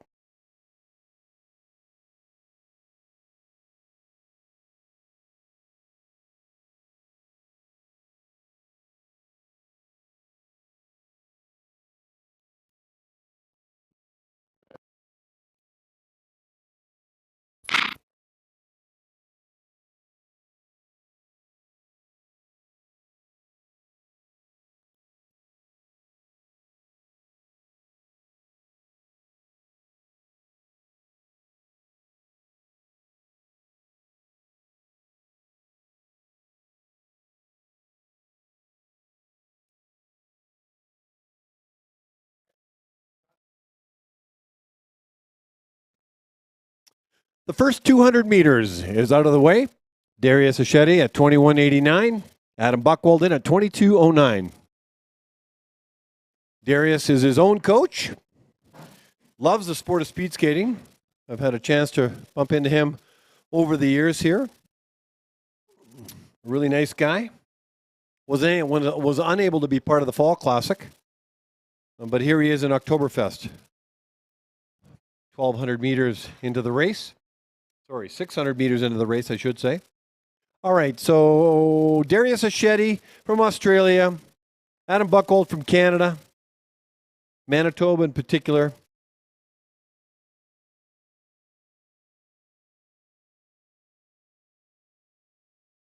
Adam Buchwald is somebody obviously I know since I'm from Manitoba, and obviously I know his parents as well. He's been skating now for almost 12 years. and was introduced to the sport by his mother, Tracy, who was a speed skater as well as a teenager, and loved the sport. And I don't think they have 3 kids, and one of them was going to speed skate. One became a diver, and one became a dancer. Really a multi-sport, multi-faceted family when it comes to athletics. His favorite distance, Adam and I were talking about it just as he was preparing for the race, is in fact this distance, 12.5 laps. He absolutely loves it. He spent most of his time in short track in the early years. I think he's leaning towards long track, longer term. He'll be a student out at University of Calgary if all goes according to plan. And one of the things I asked him that he was working on, he said rhythm. So let's see as you watch his race. Adam is in the blue. Darius is in the yellow and gray. I could give you the armband colors, but it's just easier with the different skin suits. Buchwald in the blue. Machete with the yellow and gray. Developing a rhythm. And Ted Jan Bloman would say, get a rhythm. Carve out the letter S as you skate down the straightaways. And Adam definitely wants to give a shout out to his mom and dad and thank them for all their support that they have given him throughout the years. And when he's not speed skating, he plays ultimate frisbee. And I think he's actually quite good at it. So that's Adam Buchwald, a little bit about Adam. As we're watching him in the blue, rounding one of the corners in the 5,000 meters. Men's race. A true test of endurance, that's for sure. These kids, after the race of a 5,000, they will be spent. They'll need some recovery time for sure. Now, the fitter you are, the less recovery time, but still, 12.5 laps. 12.5 laps. That is hard on the system. Well, let's have a look at their lap times. They're about a second apart.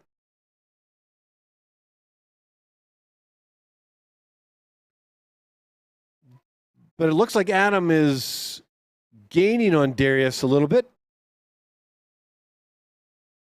We'll get a taste of their lap time here. Darius around just under 35. Adam 33.7. Actually, Adam has the faster lap time, and that makes sense now. In watching them, 3,000 meters into the race, both are in the 34-second lap time, about a half second apart. Fairly evenly matched skaters. Hopefully they can hold these lap times.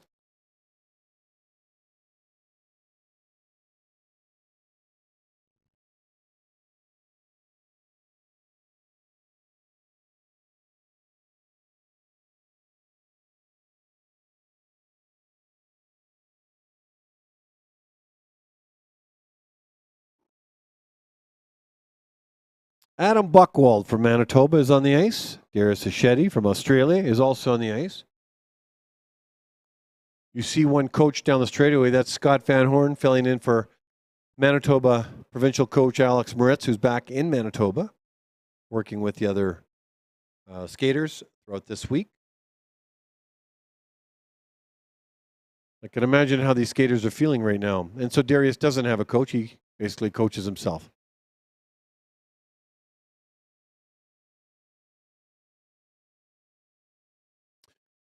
Adam looks like he's gaining on Darius a little bit, just a little bit though. Fairly consistent skaters, similar skaters. It's going to be interesting to see how they make out in the last couple laps. I can only imagine how they're feeling right now. I can hear some cheering going on down at ice level. This is where they dig deep. Adam's lap time, I think, just came down a bit. They're almost a second apart. So Adam might be turning it up a little bit here as he heads to what I think is going to be the bell lap coming up. He's having a good meet. He's got a couple of PBs under his belt.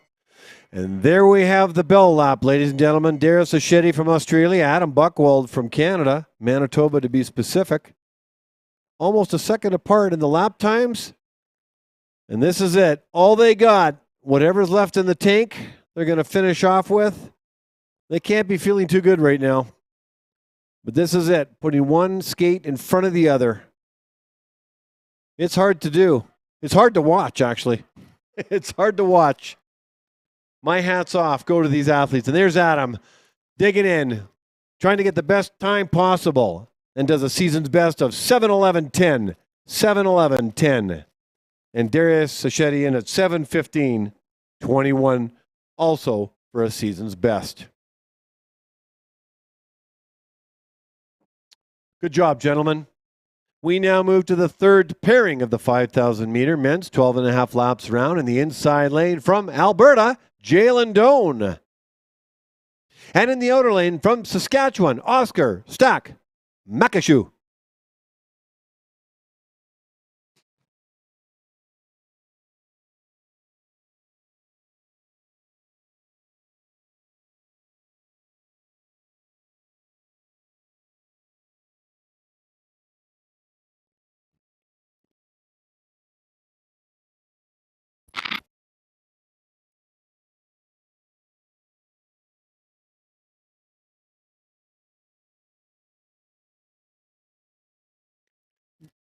Jalen Doan and Oscar Makashu, not Mikashu, but Makashu, on the ice right now. Doan in with a 200-meter time of 21.9. Stack Makashu in at 22.31. Now they settle in for their 12 laps. And if you think it sounds like a lot, it is. I'm just breaking a sweat watching these guys and also in awe at their technique and also their fitness. So let me tell you a little bit about both of these skaters, shall I? Well, they settle in and finish off 600 meters. I see Heather McLean is helping out. Phil Riopel.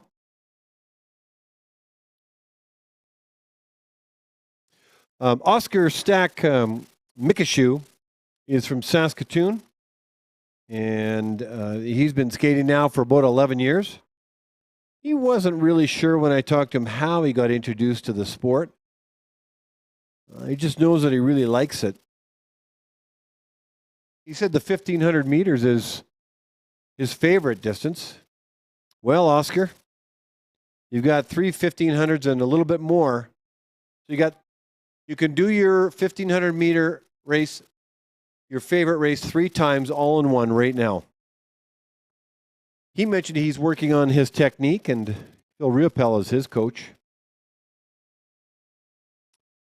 I think Tim Comfort, who's probably watching back in Saskatchewan, has had a lot to do with his early development, as Tim is the coach in Saskatchewan for many, many years and has left and continued to leave his mark on many of these athletes. As you see on the backstretch, the two almost came very close. But you saw something really quite smart by Makashu with the red armband, because he hung in behind Jalen Doan for probably a good 20, 30 meters in catching his draft. And you might not think that that's meaningful, but when you're expending this much energy over a long distance, every little bit counts. So whether he meant to or not, it was a smart move as long as he doesn't collide with the other skater. So Makashu on the ice, and when he's not speed skating, he likes to race mountain bikes. So it's no coincidence that speed skaters like to get fast in other kinds of sports, and in his case, mountain bikes. Jalen Doan is quite the skater. He was born here in Calgary, And he's been skating for 9 years. He got introduced to the sport. He got introduced to the sport from his mom. And his favorite race is the 500 meters. So he gets to race his favorite distance 10 times all in once right now. He mentioned he's working on everything all round technique and fitness. And he really just wants to train at the highest level he possibly can. But when he's not speed skating, he likes to play basketball. And when I asked him who he'd like me to give a shout out to, he said Daniel Hall, his training partner. Obviously, they have a connection. So Daniel Hall, hello from Jalen Doan. So how are the lap times? About a second, maybe 3/4 of a second apart.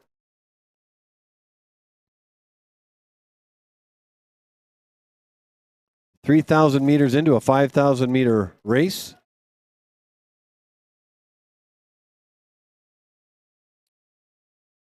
McCashew's lap time starting to increase. Jones will do the same. Let's find out to what degree. Jalen Doan was second in Canada in the Canadian Junior Championships back in March of this year. Unfortunately, the meet that was to determine whether they went to the Worlds or not was canceled because of COVID back in Quebec City last Christmas.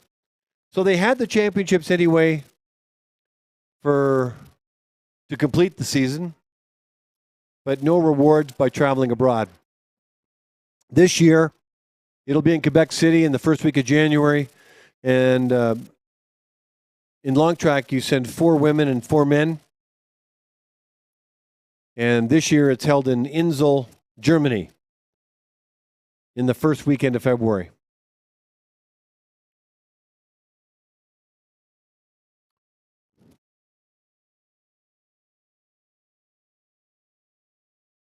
So, Stack, McCashew, and Jalen Doan on the ice. Jalen favors the shorter distances, but, to be a better 3,000 meter skater, which you need in the juniors, why not race the 5,000?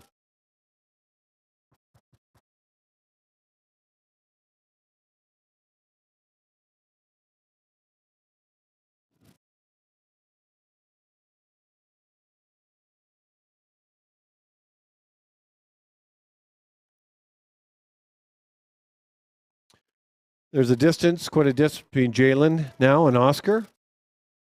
But as you can see by watching the skating body language of Jalen, who's wearing the Canadian suit and has the right to do it because he earned that being second in Canada, next to Max Poulin and ahead of Lucas Veman, he looks exhausted. And who wouldn't? But he's got the bell lap. So his hope is to cross the line and remain standing. And you can just tell by his body language, he's looking to dig a bit deeper. And Oscar is digging deep as well and starting to gain on Jalen. It'll be tough to catch him, but it's all about the time anyway. Yeah, you can see the lap time now. Jalen's lap time is vaulted up.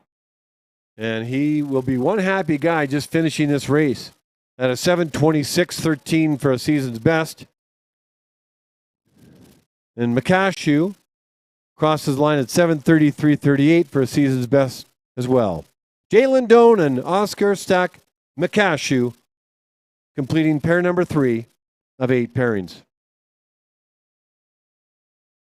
We now move to the 4th pairing in the inside lane from Alberta, Yankun Zhao.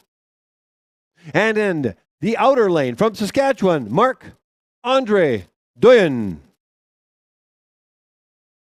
Go to start.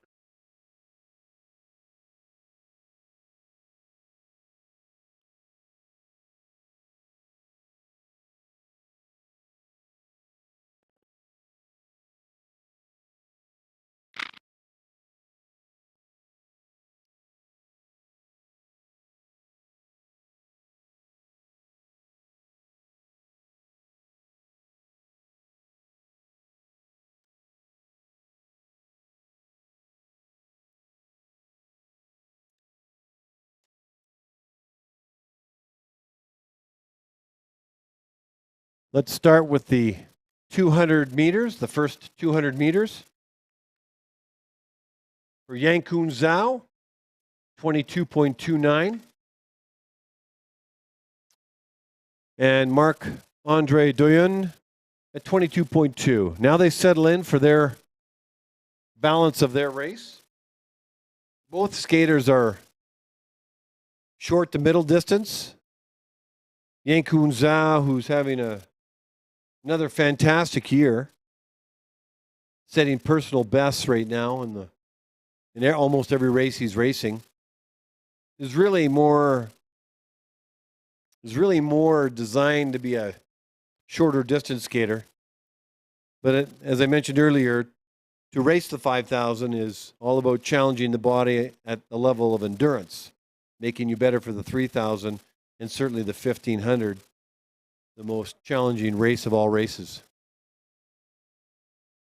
You can see in the background on the TV, Julie Wang, which is Yankun's mom, who knows something or two about the sport of speed skating.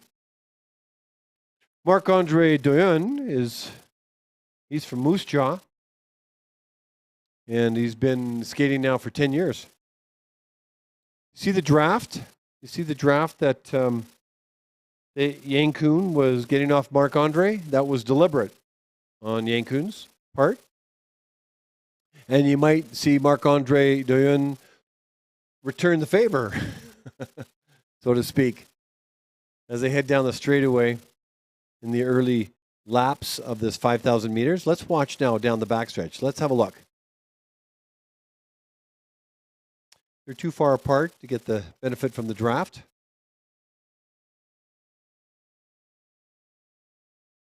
So I asked Marc-Andre who introduced him to the sport of speed skating. And if she's watching and listening, it will be his sister, Laura. Laura introduced him. And I guess the rest is history. Mike Ireland is coaching him in a stage 3.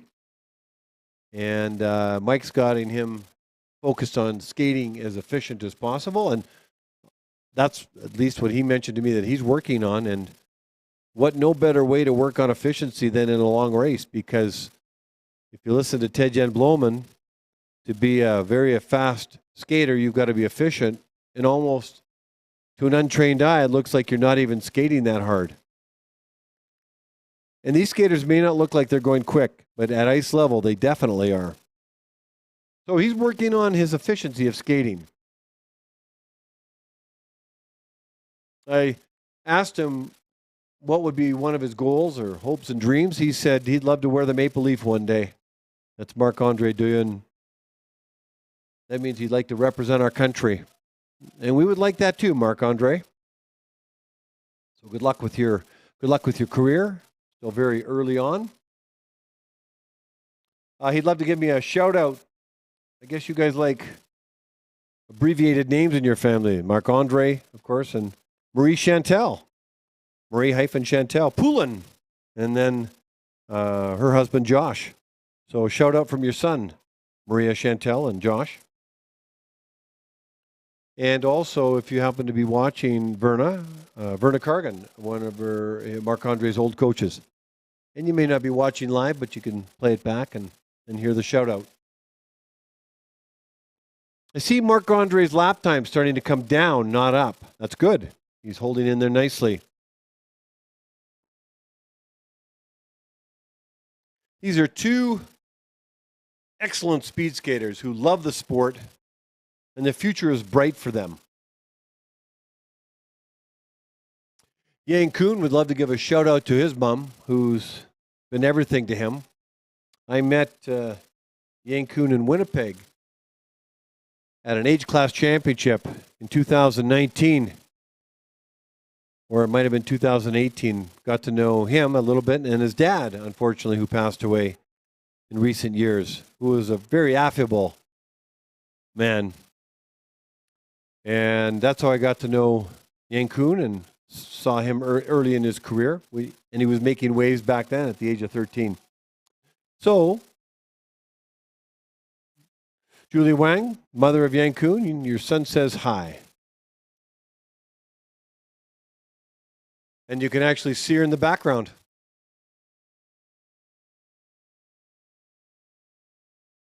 I mean, his mother has coached Clara Hughes, Cindy Clausen, Christina Groves.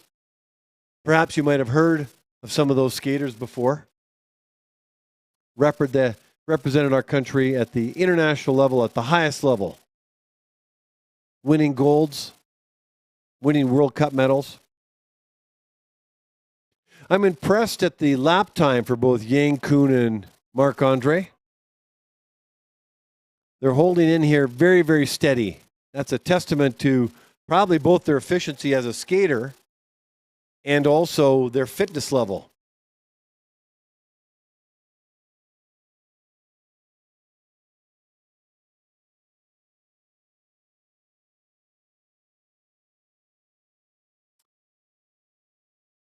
We should be getting a bell lap here, and we are.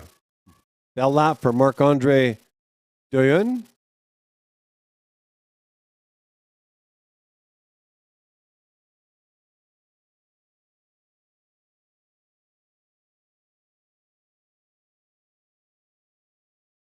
One of the things Marc-Andre likes to do when he's not speed skating, which is taking up a big part of his life, is as a young man, it's a great skill to have. He loves to cook. He loves to cook. Maybe we should put in orders. Giving it his all. You can see the pain in his face.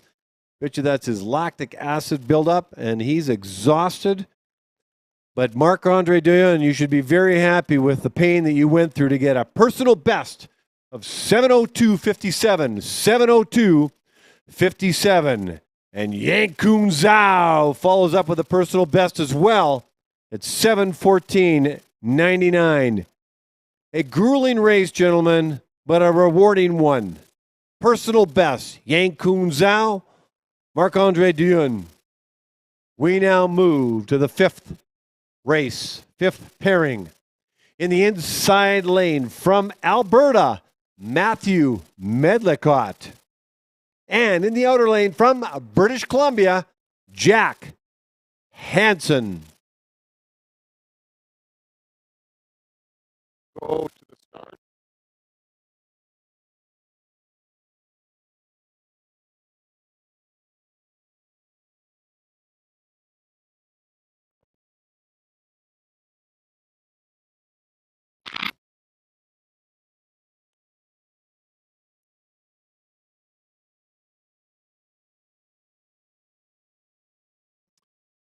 Matthew Medlicott and Jack Hansen on the ice. The beginnings of their 5,000-meter race.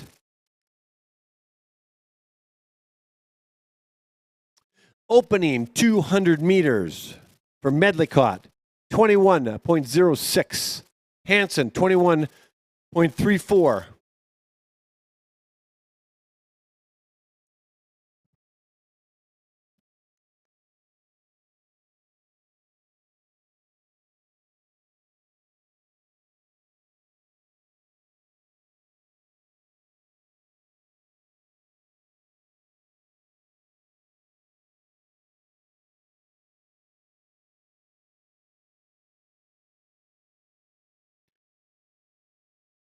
Settling in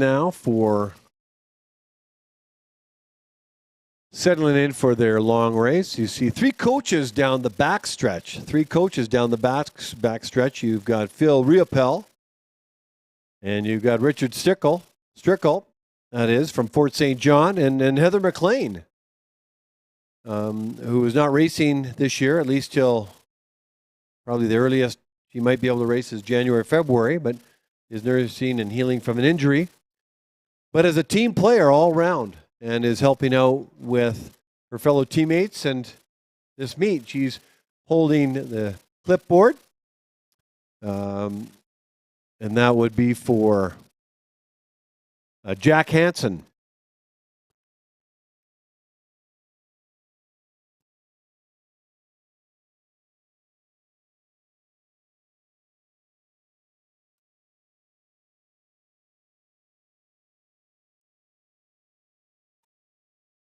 Matthew Medlicott and Jack Hansen on the ice.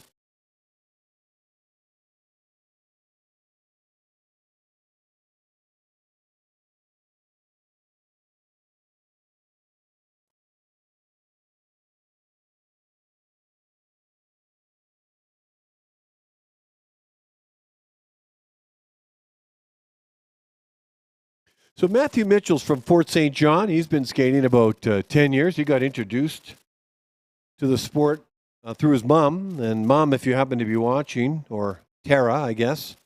He probably calls you Mom, but to others, you're Tara. He wants to give a shout out to you. And thank you. Thank you for all the support you've given him through these years. So that's from your son Matthew to you, Tara. He was coached by Richard Stickle. Looks like Phil Riopel is helping him out. I want to get straight on that. And there's Richard's also helping maybe Jack Hansen in this race. And Phil is looking after Matthew. Let's have a look as they head down the backstretch.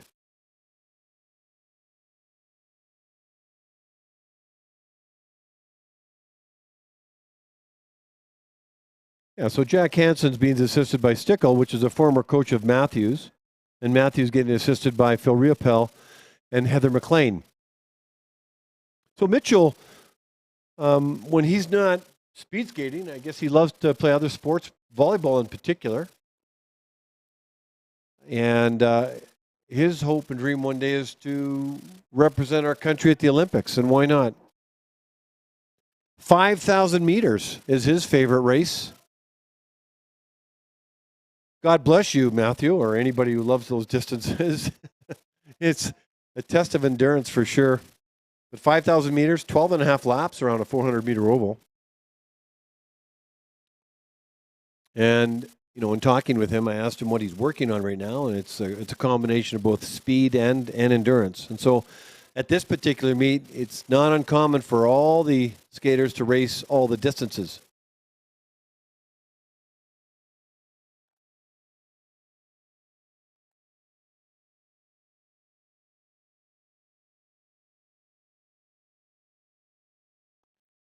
Lap times seem to be very consistent right now.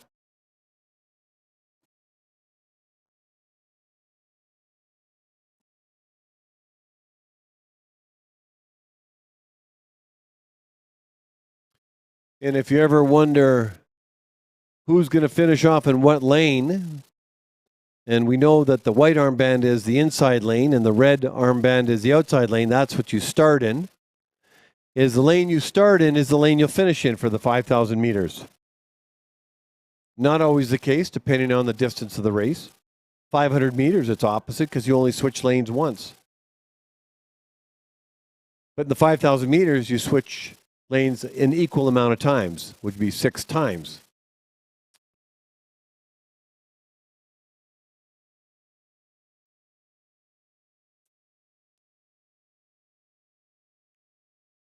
So I want to talk a little bit about the Olympic Oval right now and how it relates to all the indoor ovals. I mentioned earlier there's 38 indoor ovals. There's actually 39. There's 39 permanently structured indoor ovals. I say permanent because if you recall, the Olympics last time they were held in Canada was in Vancouver, and the long track oval was in Richmond, BC. They set up a building and then they took it down. So that wasn't permanent. Calgary is permanent. Anybody that walks in this building for the first time is in awe. Just the size of it, the sheer size of it. 35 years old and counting. Here's to another 35 years, Olympic Oval. As we watch Matthew Medlicott, and Jack Hansen head down the backstretch. It's hard to believe that the Olympic Oval was only the second oval built back then in 1987 in preparation for the 88 Olympic Games.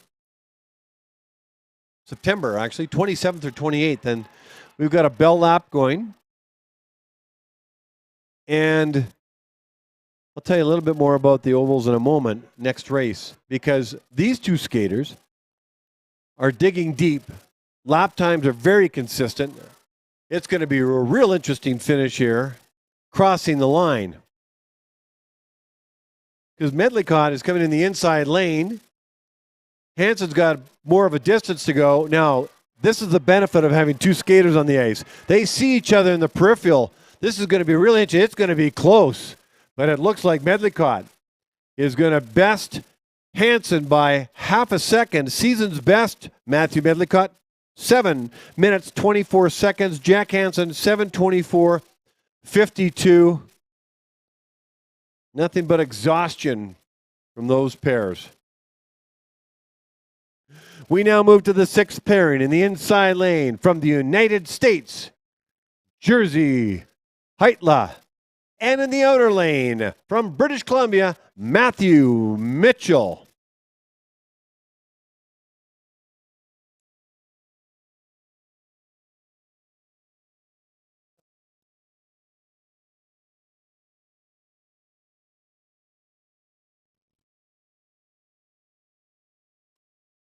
Go to the start.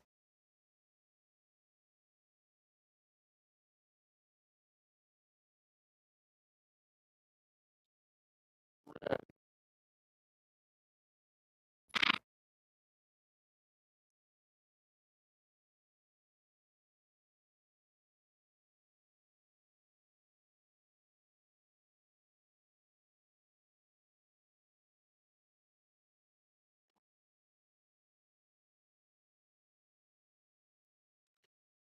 Okay, we are back. Not that we ever left. Here's the 6th of 8 pairings. Jersey Heitla from the United States. First 200-meter opener, 21.47. And Matthew Mitchell at 21.42.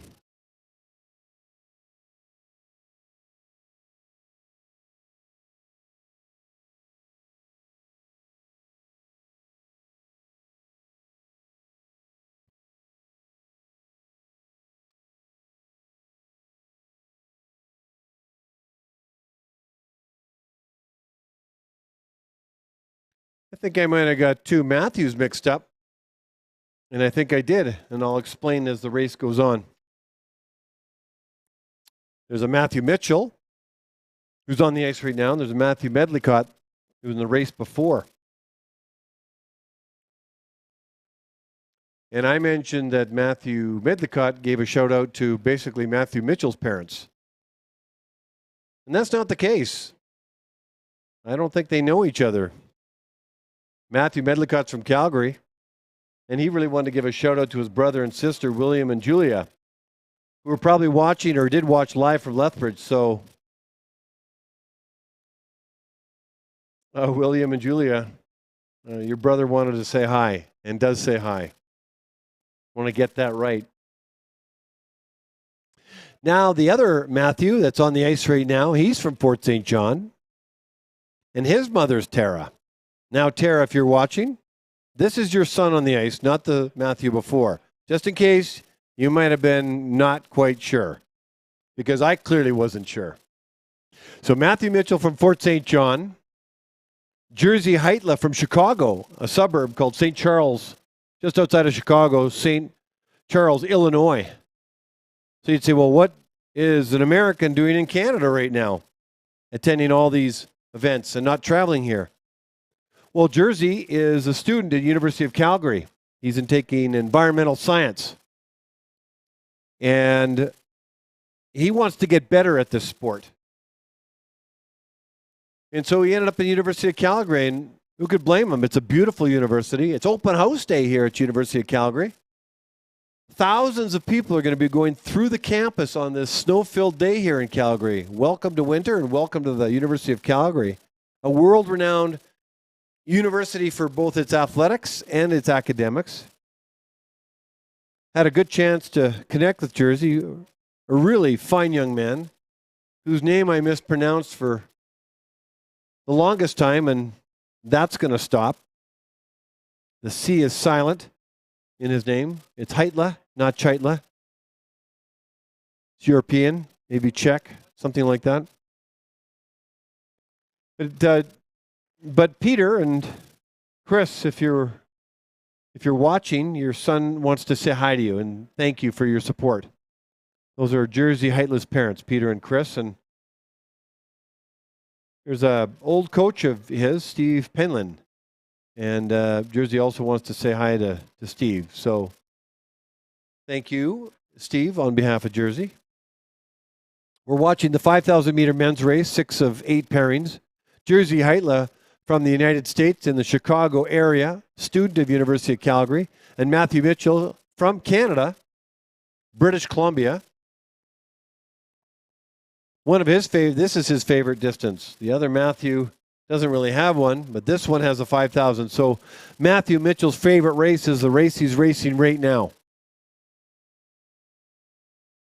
And Richard Stickle is his coach, and his hopes and dreams is to get to the Olympics. Matthew Medlicott is the World Juniors. I want to make sure I get that on record properly. And Matthew's the one on the ice who likes to play volleyball. The other one, these are the Matthews I know, by the way, likes to garden. So, Medlicott a gardener, Mitchell a volleyball player. And Tara, if you're listening, I think I got it right now. Matthew Mitchell from Fort St. John, 5,000 meters on the ice with Jerzy Heitle.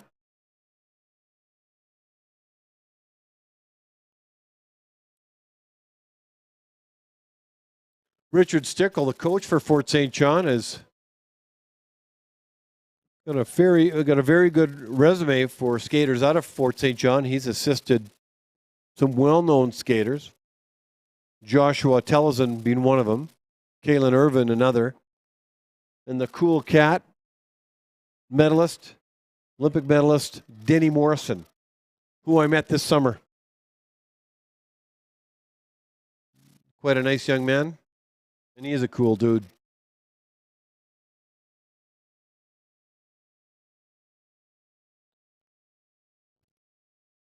So Mitchell has got a distance on Heitle. Not that that matters, although it looks profound or pronounced in a longer race. As long as they skate within their own means, the idea is to pair up skaters with their own ability. Matthew Mitchell's lap time around 36 or so. Heitle's time around 40 seconds. Mitchell's going to get the bell lap first.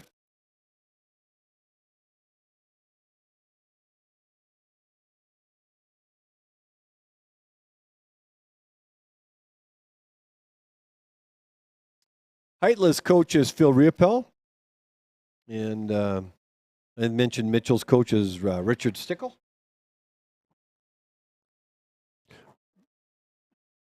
We should be getting a bell lap here in a moment. And we do. Matthew Mitchell in control of this pairing. Although at the end of the day, it's not so much that as the competition with the time clock. That's your ultimate goal. To best the clock. It always wins, but you do get hope through season's bests and personal bests. This is not an easy sport by any means. Pair number 6 of 8 coming to conclusion. Digging deep is Matthew Mitchell, giving it all he's got. That clock will stop as soon as the toe crosses the line, and it does with a personal best of 7:22:23. He'll be very happy with that. Makes the pain all that worthwhile. Heitle entering into his final corner with 100 meters to go as he rounds out of it, giving whatever he has left to finish on. And you can tell just by the way he's skating that he's fatigued. No question. He's going to feel this race after the fact. And a season's best for Jerzy Heitle from Chicago, 7:54:46.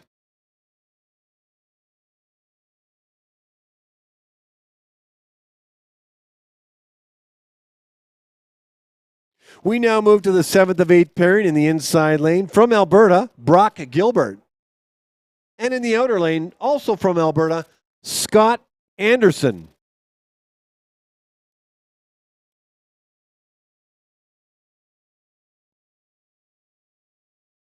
So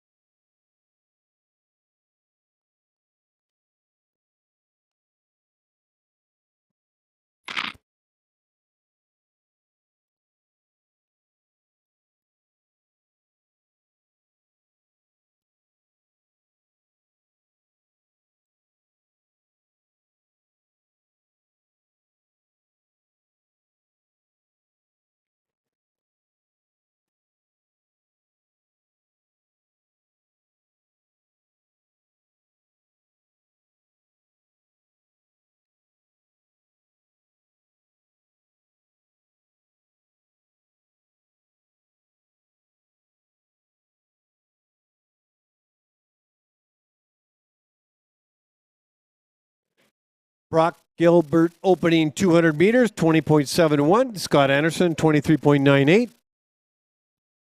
And now here they go, 12 and a half, or less than 12 laps. Settling in.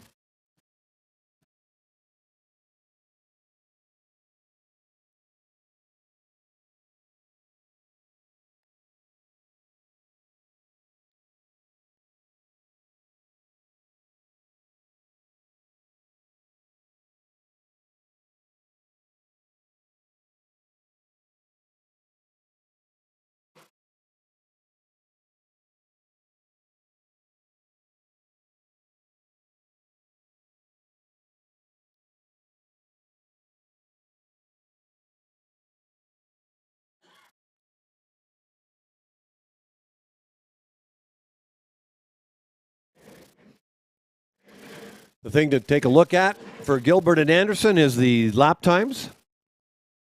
That'll give you an indication of how they're making out in terms of the strength of their race. Now, I was talking to you earlier about the skating ovals, the skating venues around the world. So, open house here at University of Calgary. If you're up on the second level looking down, you're watching the men's 5,000 meters. 12 and a half laps around a 400-meter oval, 13 meters wide. 3 or 4 inches thick, and about, well, the ice is around -7 or so degrees. The best, arguably the best ice makers in the world are right here in Calgary. So this oval was created in 1987 for the '88 Olympics. And since then, 37 more permanent structured ovals have been created. The Netherlands has the most, with 8. You would expect. China has 6. Canada now has 3, with Quebec doming their outdoor oval, making it indoor. And it's a surprise that the United States only has 2, given the size of their country. Elevation does play a role, depending on where the oval is. Calgary's elevation, right here, we're about 3,600 feet above sea level. That does help times.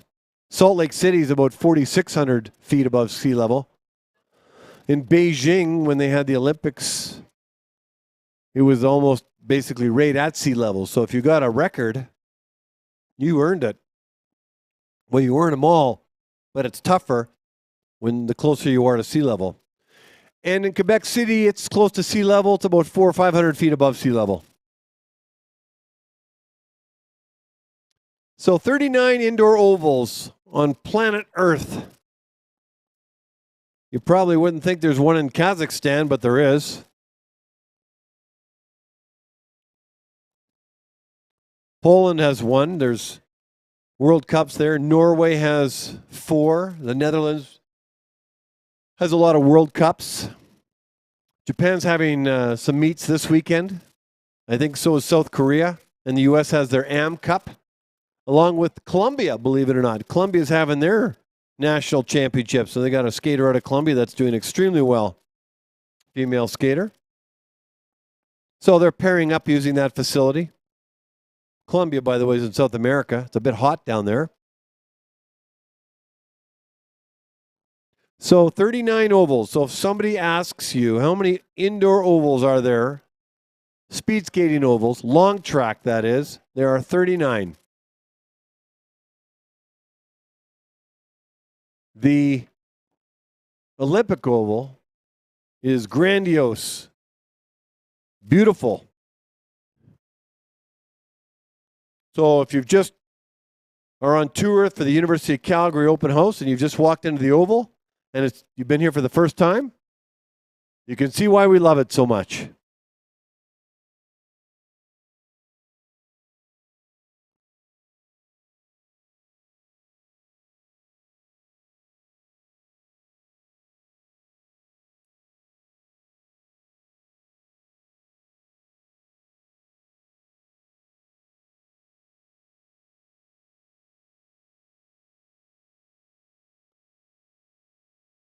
Almost 3,800 meters into the race. Both of these skaters are from Alberta.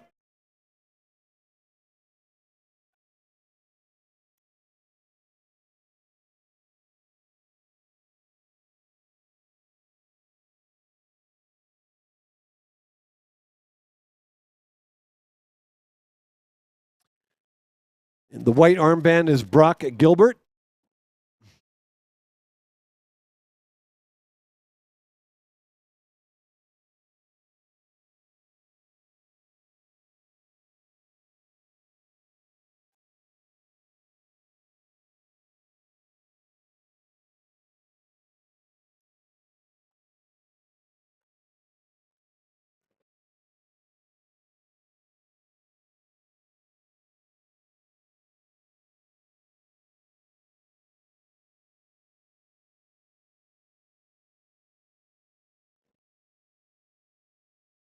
So Brock Gilbert in command of this pairing. We should be getting a bell lap coming up. And there is the bell lap, in fact. He's got a good lap time going. 35-second range. Heather McLean, Phil Riopel, giving him encouragement. You can tell he's digging deep. The stride of his is getting quicker. Both arms now are out, going back and forth, except around the corner. That's the bell lap for Scott Anderson. Here comes Brock. Can only imagine what he's feeling right now. Barely making it across the line. But he's going to be happy with that. 7:15.09. 7:15.09. Congratulations, Brock Gilbert.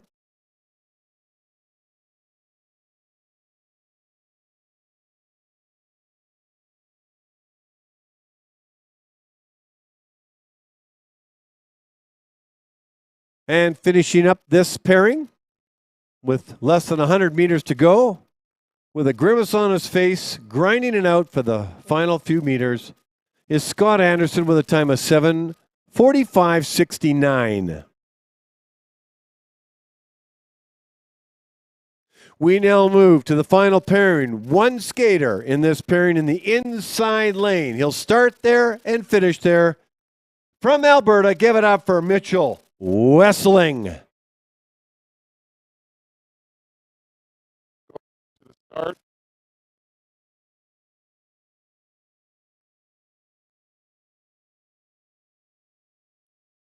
Red.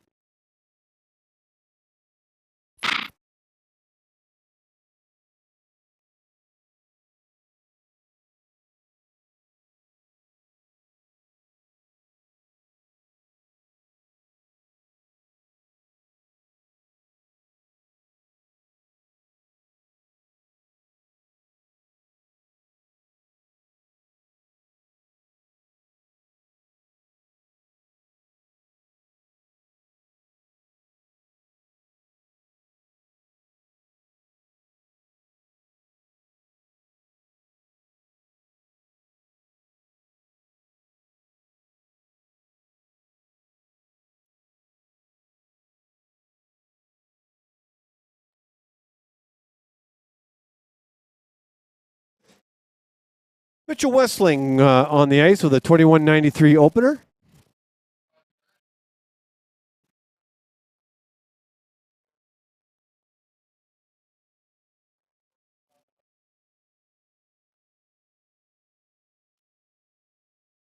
This is the final pairing of the men's 5,000 meters. We'll have an ice resurfacing and then come back with the women's 3,000 meters. There's 10 pairings in that, followed by the men's 3,000 and 6 pairings in that.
Mitchell Westling is on the ice as a solo in this pairing. I mentioned earlier he's from southern Alberta. He's by southern Ontario, I guess it would be a small farming community. So word has it, it's called Enchant, Alberta, near Vauxhall. And I guess they're sister towns and a farming family. But they skate out of Lethbridge. His dad is Hans, and mom is Caroline, and his sister Zoe. And I think I gave them a shout out earlier. I think Mitchell wanted to say hi to them and thank them. I do believe that the family's involved in speed skating. There's a Denise Westling as well, and that's his sister.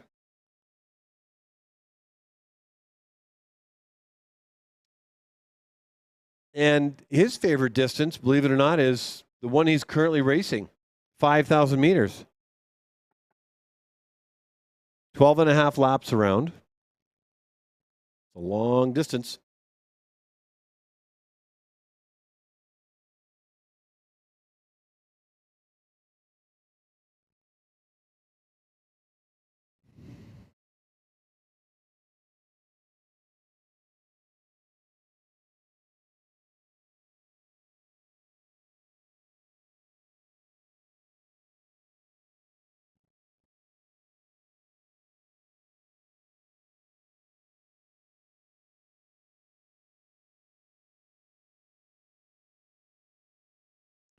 Mitchell Westling, so if you're in the building, give him some encouragement.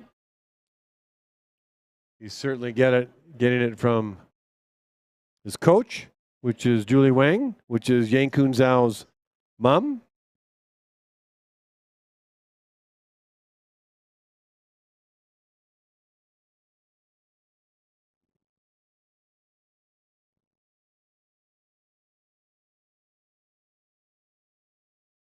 I still sometimes look at metric and convert it back to standard. I mentioned earlier the first Trudeau that was in power. I was in elementary school and they were converting standard to metric. Now there's another Trudeau in power. That's a whole different discussion. But 5,000 meters, I think, well, how many miles is 5,000 meters? And it's just over 3 miles. So 3 miles of skating the ice in the 7 to 8 minute time period. No runner can run that fast, that's for sure. Because these kids are skating at,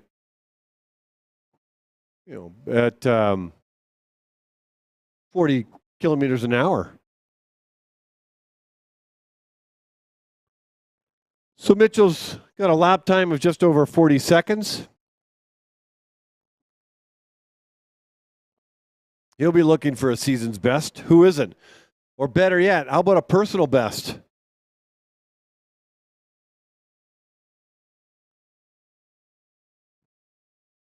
If you've never tried speed skating before, a couple things I want to share with you. First of all, it's harder than it looks. Most of us in Canada grow up on hockey skates. And that's a very different skate, a very different boot, and a very different blade. It's completely different. If you've put on hockey skates before, you'll know that the blade is arced, or as they say, it has a huge rocker. And it's probably 12 inches in length. And you can stop on the side. But speed skates, the length of the blades are 17, 18 inches. The blades are thinner and the blades are flat. You can't at any time have the blade flat because you start getting sideways. So you always need to have an edge on the ice. And what I've learned through Ted Jen Bloman is that one of the techniques to make a prolific speed skater is to push to the side, not to the back. And getting low, getting low. And if you watch the national team skate, the skaters think in their mind they're low. In their mind, especially when they're tired. But low is basically a quiet upper body and an efficient, active lower body. It's unlike a hockey stride at all. In fact, when we get transfer athletes in hockey into the sport of speed skating, it takes a while to get out that stride. We're replacing it. That's why fast skaters look like they're not really skating that fast. Here comes Mitchell Wessling with the final few meters to complete his 5,000 meters, and he's going to be happy with that. 8:08:48, Mitchell, 8 minutes, 8 seconds, 48 100ths of a second. Mitchell Wessling, a personal best. Congratulations.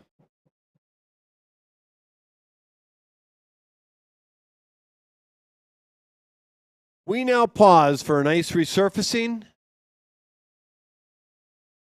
and we'll start the women's 3,000 meters. The 9 pairings coming up at 1:10. We'll see you back here shortly. Congratulations to all those skaters that got personal bests.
One of the efforts that the Oval staff are putting towards is enhancing the experience for those that are watching on the webcast or inside the Oval. But what about the skaters as well? Well, if you're watching on the webcast, you can see a picture that looks really red almost. And if you're at the Oval, look at the screen. Look at the big screen in the northwest quadrant of the Oval. What you're seeing is this is the Oval. This is the tunnel that the skaters go through. Do you ever wonder how they go from where we're at to the inside the Oval, but without skating across the ice? They go underground. And so now we've got these cool LED lights with cool music to create more atmosphere for the skaters, to get them further pumped up. Apparently my disco music doesn't do it, but the cool hip-hop music with the red LED lights and whatever color Dustin Miller wants to do. That's what the inside of the Oval looks like, to go underneath the Oval to get to the inside. So cool. Anyway, I thought I'd share that with you. All right, we'll see you at 1:10.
shot.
We'll commence in 2 minutes.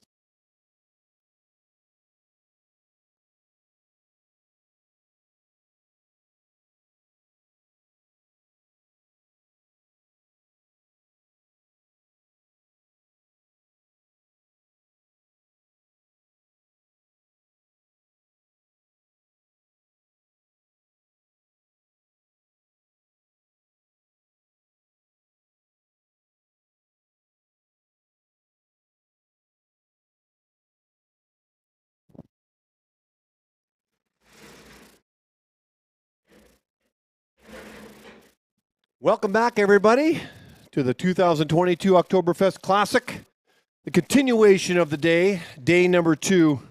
Exciting day for the racers and all of us up here, part of the event. Lots of personal bests and season bests. Very proud of the skaters. We have 8 pairings coming up in the 3,000 meter women's race. In pairing number 1, I'll introduce them now in the inner lane. From Alberta, Victoria Goplan. And in the outer lane, from Manitoba, Sophia Bieber. Good luck, ladies.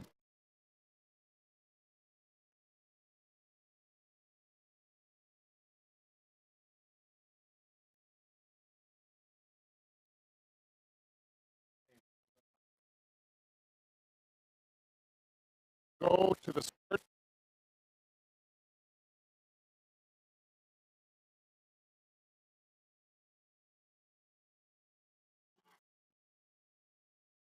Ready.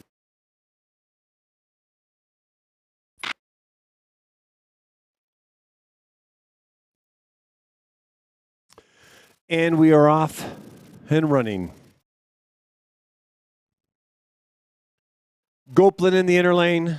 We'll finish in the inner lane. Bieber in the outer lane. We'll finish in the outer lane.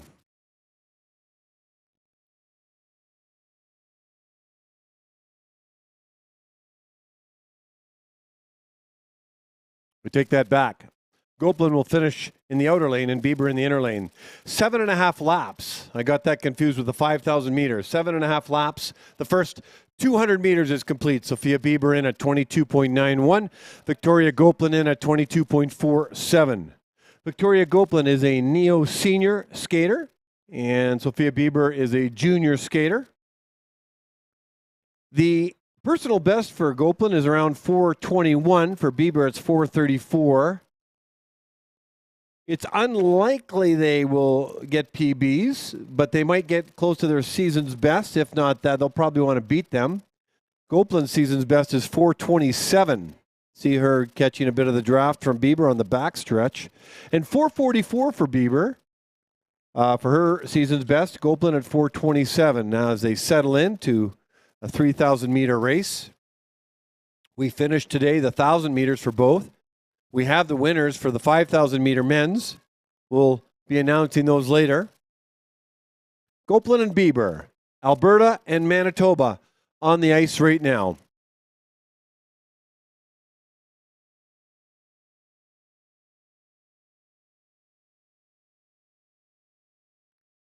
Sophia Bieber's got a lap time around 36:26, Goplan around 35. You would expect Goplan to have a faster time than Bieber, given that she is older and has been skating longer. Bieber came second in the Canadian Junior National Championships next to Laura Hall back here in March. 3,000 meters is part of the all-round distances required if she is to get back to the group of 4 in the Canadian National Championships and to make it to the juniors. So that's what she'll be focusing on this year. Victoria Goplan's aunt, Nancy Goplan, is here, and she's coaching one of the BC skaters, Talia Halprin. So a bit of Goplan family here in the building.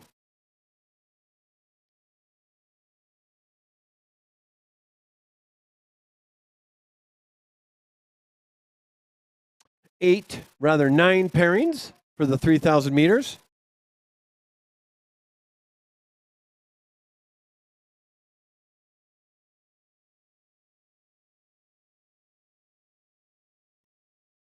Scotty Van Horn is helping Sophia Bieber and coaching in the absence of Alex Moritz.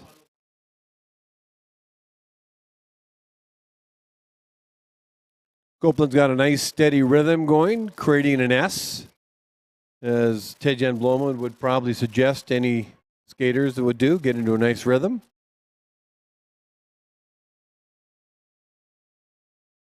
Holding her lap pace around the 35.5 range.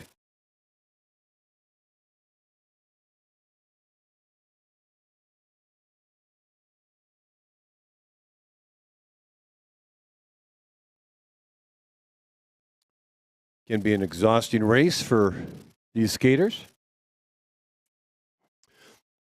And the bell lap for Victoria Goplan.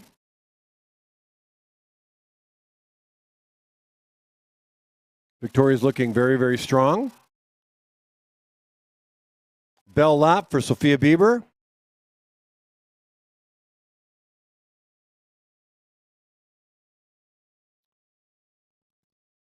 Gopelin making her final corner and heads down the straightaway with the last 100 meters.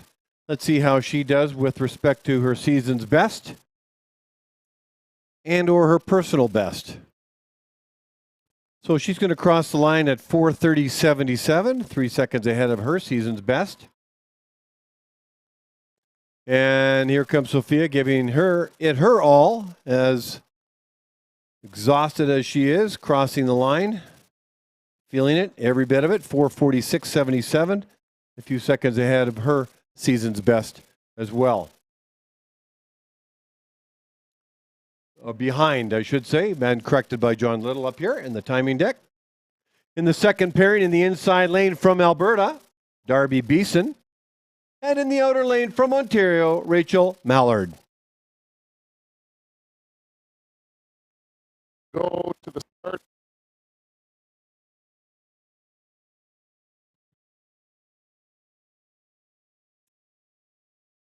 Ready.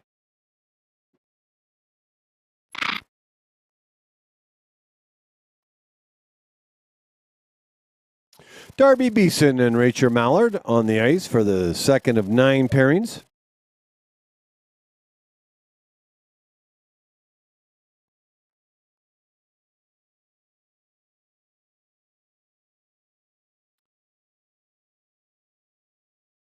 $21.93 opener for Darby Beeson. Now, and Mallard in at $22.77.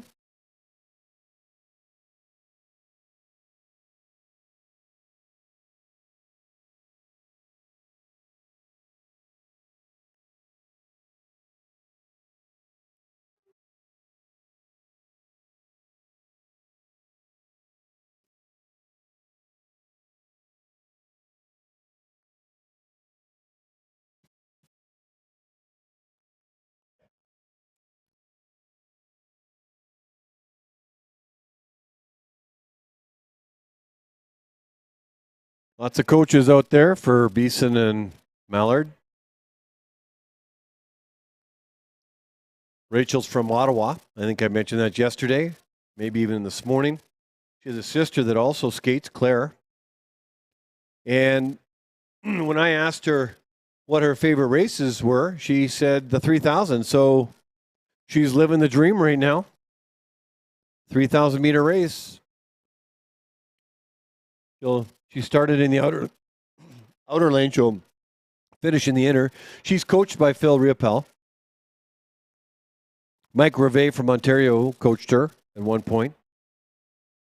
I'm quite sure her parents, Liz, her mom Liz, and her dad Bob are watching, and perhaps even sister Claire.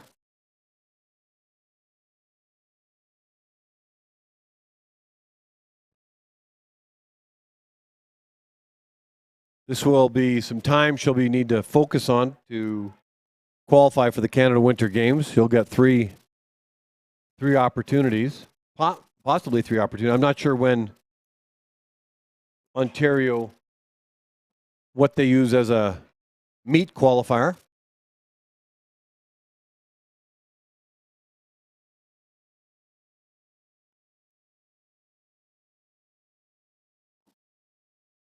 I've yet had to have a chance to connect and get to know Darby Beeson. I asked Rachel what she's working on these days, and she said getting her hips in the corner. She'll know what that means, and so will her coach.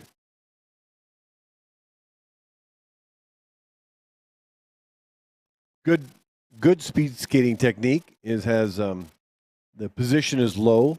You'll notice that in the more prolific speed skaters, they are low, and their knees are over their toes. They have a round, almost like a rounded back, and their hips are under. And they push more to the side than out. Poor technique is when you have some of the pushing going backwards, and what that does is then every push isn't as meaningful, and so they can fall off their stride. And when you see skaters at these distances, they'll want to create a bit of an S especially as they head down the straightaways. And that's the rhythm they're looking for. Technique is everything, and so is technique. You need fitness to hold the technique. The more true you are to the sport in terms of its technique and what it's designed, the faster you will go.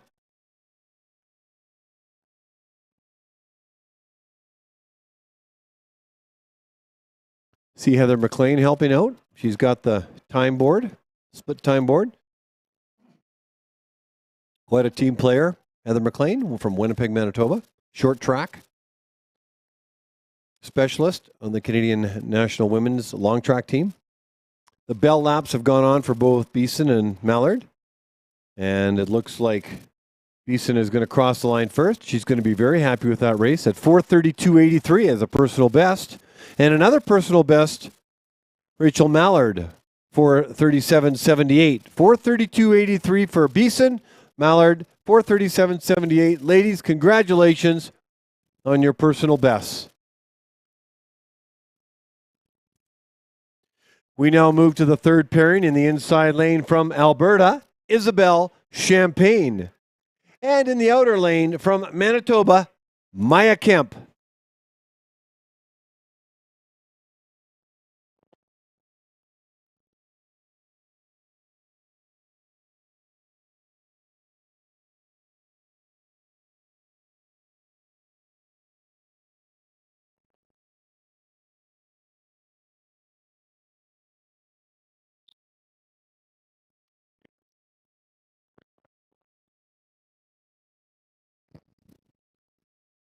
Go false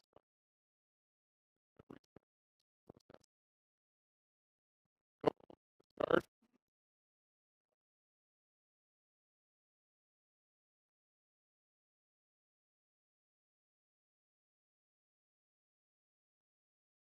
Ready.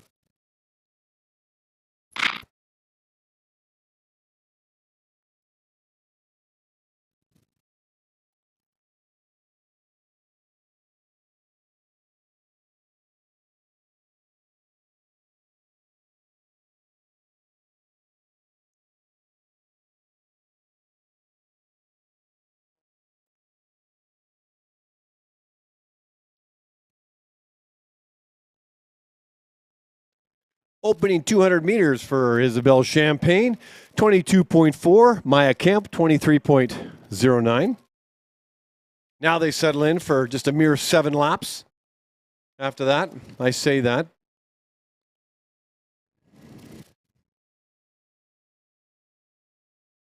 So let's see, what can I talk about for Isabel Champagne and Maya Kemp?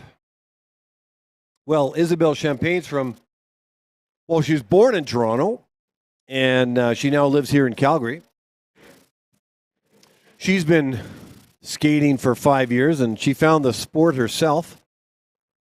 One of her favorite races is the 3,000-meter race, the one she's racing right now, so she's living the dream. Her coach is Phil Riopel. Phil's been really busy all weekend. Him and Mike Ireland and Kevin Crockett. Christina Lazarescu, Julie Wong, Elizabeth Ward. A lot of skaters. Her hope is to get to the Canada Winter Games and represent her province.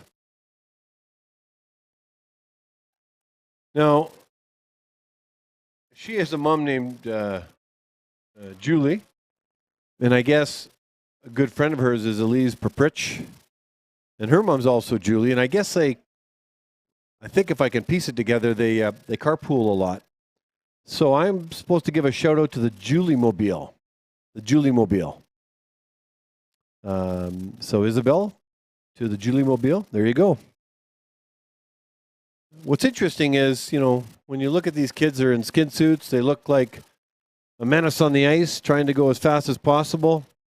But they're bright, young men and women, or boys and girls, and they have lives beyond speed skating, although not much, but they do have, because when you pursue a passion, you are, you live a bit of a life of an imbalance, but Isabel, interestingly enough, away from speed skating, loves to paint on canvases. So Isabel Champagne, you're an artist on the ice and you're an artist off the ice. Maya Kemp, she's from Winnipeg and she's been skating for now 7 years and was introduced to the sport by her dad, who's also a starter in Manitoba and is looking to move up in the starting area. But he starts a lot for us in Manitoba. I asked Maya what she was working on. She says technique. She's coached by Alex Moritz, who's back in Manitoba right now. And when she's not speed skating, she likes to bike. And she does want to give a shout out to her dad, Bruce, and her mom, Lisa, and her uncle, Greg, who's been here to chaperone her and support her on trips when her parents are unable to make it. So that's Maya Kemp from Winnipeg. So we got Champagne and Kemp, 3,000 meters, 7.5 laps. Champagne's holding her lap time under 40. Maya's just over 40.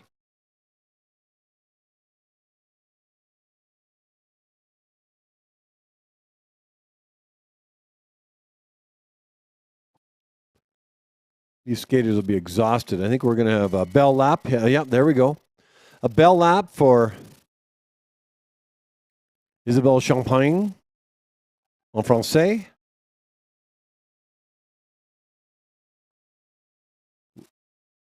She's digging deep, and you can see down the back stretch she's picking up her pace, which is something she said she wanted to work on, faster tempos on the straightaways. So she not only gets to live her dream, skating the race that she wants to race, but also this is where she gets to work on things, because that's what skaters do. They're always working on something. So she crosses the line at a time of 4:47.49. 4:47.49 for Isabelle Champagne. Coming out of the final corner is Maya Kemp with less than 100 meters to go.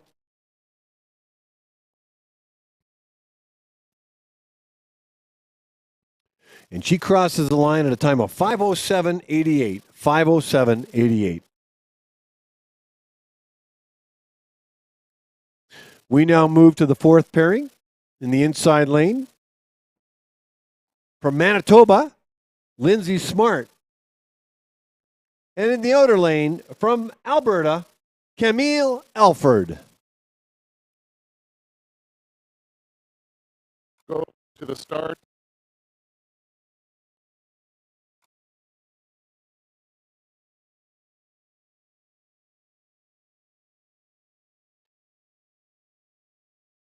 Red.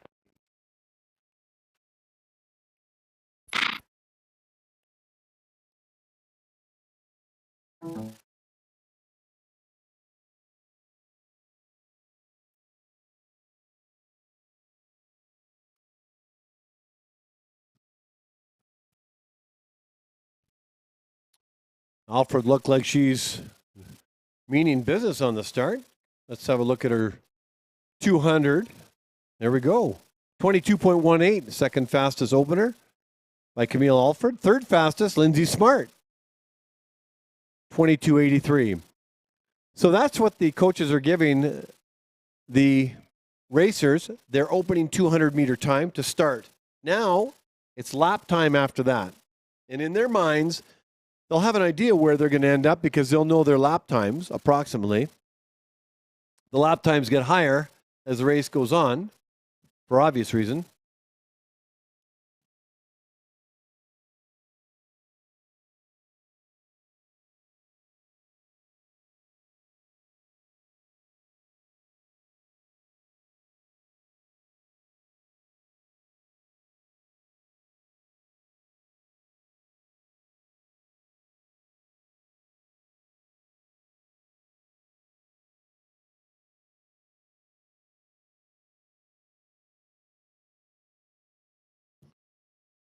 Lindsay Smart, Camille Alford, women's 3,000 meters, pairing 4 of 9. Hello, everybody.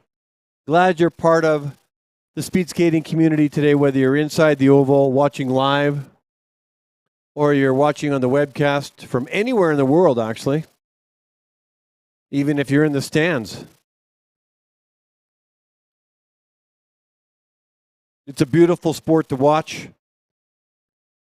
and it's a great community to be a part of. Everybody is incredibly nice. Let's talk about Camille Alford and Lindsay Smart, shall we? Alfred is from Calgary, and she's 18 years old. She's been skating for about 4 years and was introduced to the sport by her brother Luke. She likes the 1500 over any other race, so she gets to skate the 1500 twice all at once right now. So she gets to live the dream in that way. I did ask her what she's working on right now, and pushing to the side, as we talked about, pushing to the side as opposed to pushing back to the side makes it more efficient. She did say something to me that I thought was rather interesting. She did say, I'd like to think that pain is a state of mind. It probably is. Camille Alford from Calgary, and she wants to just go in the sport as far as she possibly can. She goes to University of Calgary, and she's an engineer in taking engineering. So, open house, University of Calgary, the Oval brings in students, for sure. And you know what she likes to do? She likes to draw. She likes to draw portraits when she's not speed skating and going to school. Artistry. You got to love it. So Camille Alford, and her big shout out is to her good friend Emma Langstrom. And I said, why do you want me to give a shout out to Emma Langstrom? She says, because she makes me a better person. Well, that is just kind of a cool comment. So Camille Alford to Emma Langstrom, shout out, Emma, from your good friend Camille. Lindsay Smart is from, well, born and raised in Winnipeg, and she's been skating now for about 7 years. Not sure how she came across the sport. No one really introduced it to her. She just did. We've got the Bell Lap now going. And 1,000-meter race is really, she likes the best, and she's really interested in just continuing to get PBs, and she would love to go to the Canada Winter Games representing her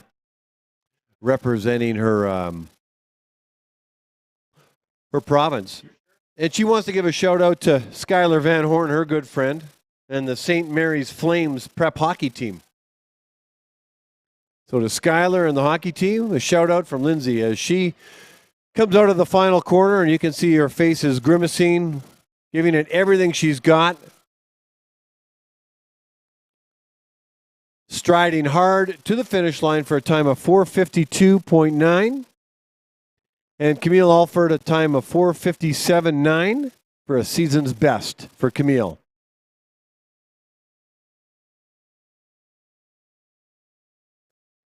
We now move to the fifth pairing in the inside lane from Alberta, Maya Luders. And in the outer lane from Ontario, Sarah Murray. Go to the start.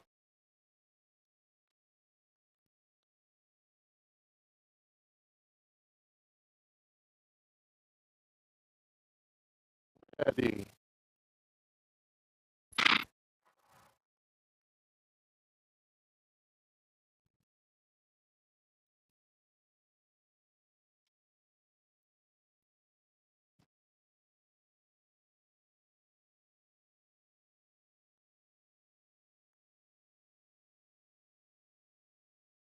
Maya Luders, Sarah Murray on the ice, ladies and gentlemen. Opening time for Sarah Murray is 22.64.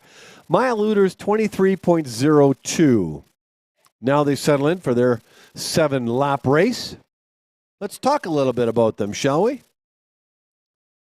Sarah Murray is from Ontario, Hamilton to be exact. She's been skating almost her entire life. Started 13 years ago. I think she's 17 now, and her dad introduced her into the sport. Her two favorite distances are the 500 and 1500, so if I can use the same grown-her dad line, she can do the 1500 twice all at once, or 10 500s all at once. Rather, I should say 6 500s all at once, if I do my math correct, to match up for 3,000 meters. She says she's working on everything right now. And Phil Riopol is her coach, and you can see him coaching her. On the backstretch,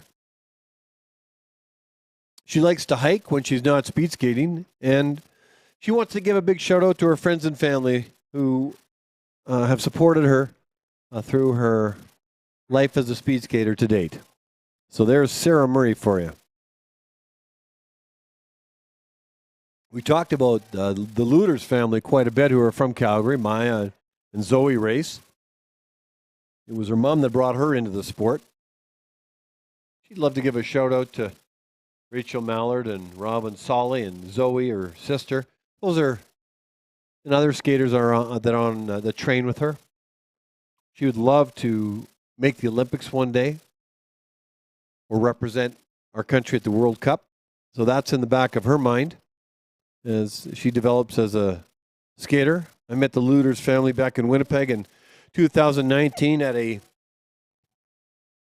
young kids speed skating meet. I believe back then they called it age class. Now it's called youth championships.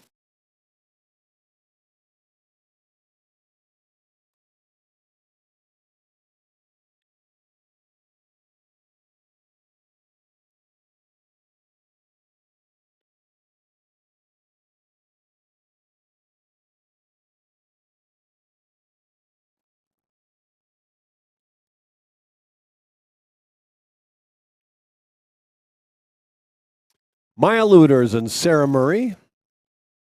Welcome to anybody that's just joined us. This is probably a good opportunity to give a shout out to all the people that work behind the scenes to make this meet work. Lots of moving parts. Greg Plenart is doing double duty at this meet. Not only is he meet coordinator, but he's also chief referee, assisted by Rona Hathaway and Mark Bobby McGee and Werner Meyer, and any video components if they need to turn to it beyond those four. You have two starters, Brad Bates and Paul Chateau. They've been doing the duties these last 2 days. On results, you have, or rather electronic timing, you got Leslie Cassidy and Wesley Lowe. They're up here in the timing deck. Robert Armstrong's on photo finish. Tarek Edelman, probably more known as Zachary Edelman's dad, is on video and YouTube streaming. He plays an important role because every time the skater turns a corner, he presses a button, and that's where the camera is. Sigrid Schmidt is on bell ringing. You've heard that. Here comes Maya Luders with everything she's got down the straightaway. With less than 10 meters to go, she's going to cross the line and complete her 3,000 meters at 4:43.32, 4:43.32 for a personal best. Maya Luders, congratulations. And Sarah Murray, she's going to cross the line in a moment, and she's going to do so with a time of 5:02.82. 5:02.82. Maya just didn't beat her personal best. She obliterated it by 11 seconds. Congratulations, Maya. We now move to the sixth pairing in the inside lane from Alberta, Elise Paprich. And in the outer lane, also from Alberta, Denise Westling. Go to the start.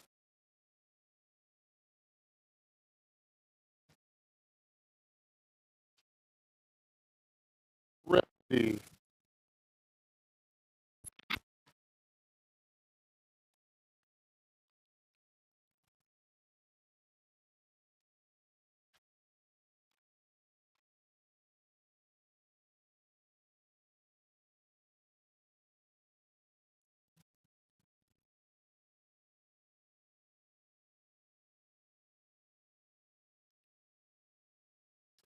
Opening time for Elise Paprich is 22.3.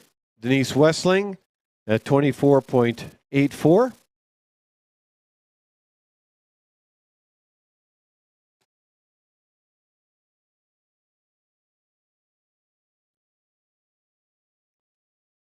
So Elise Paprich is the other half of this Elizabeth Champagne connection. Both mothers are named Julie, and I guess with the carpooling, the shout-outs go to the Julie Mobile. I think that's kind of cool. So that's what Elise would like to do to Julie, and I believe her dad's name is Wayne, so big shout-out to Wayne.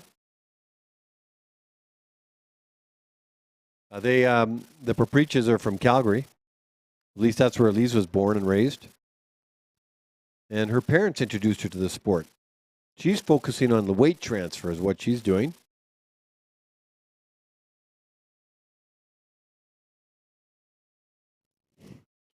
When I spent some time in talking to these kids and getting to know them, they talk about how tough the sport is and how much they love the sport, all wrapped in one.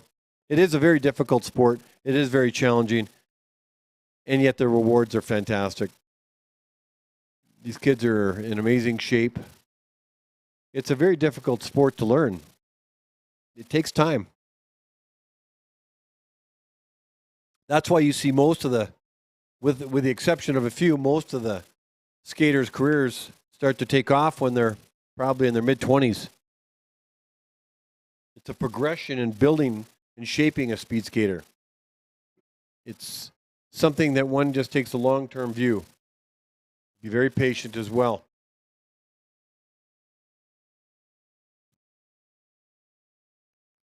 I want to talk to you about the stages in a moment, because there are 4 stages, actually probably 5.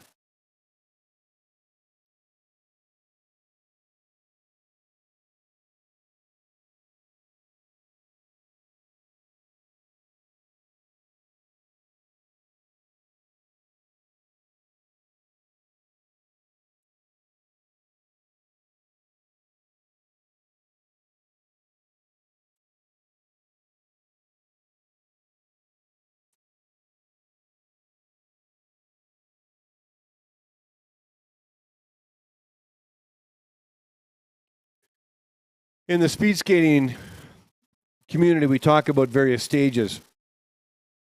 Most of the skaters at this meet are part of a path that involves 4 stages. Most of the skaters here are part of stage 2 or stage 3, but I'll explain. Club level skaters are really stage 1. That's where kids get introduced to the sport. Clubs at provincial levels, build their interest, develop them, and hopefully they find their way to at the long track here, they have an elite pathway group or an elite pathway program. But once you evolve out of stage 1, which is really the introduction to the sport, and if you show some signs of ability to skate and interest, then you tend to go to the next stage, and you end up in a different stage. And that's generally their first or second year at speed skating at probably an elite level. And that means you'd be part of an oval program here, probably attending University of Calgary. I've heard a bell lap go on. And then once you work your way out of stage 2, stage 3. And that's their next step to building a base to get on the stage 4, and that's the national team that train in Calgary and Alberta. Here comes Paprich. Here comes Wessling.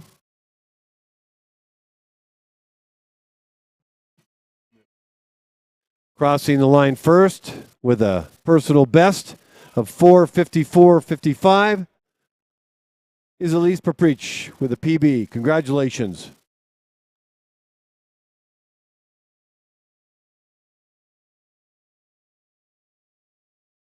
Denise Wessling has one more lap or less than one lap to go. It wasn't an illusion where there was a lanes change issue. That's Elise had just overtaken Denise at the latter part of the race. She's going to finish with everything she's got and cross the line at a time of 5:40.57, and that's another personal best today. Congratulations, Denise Westling, and congratulations, Elise Perprich. Well done.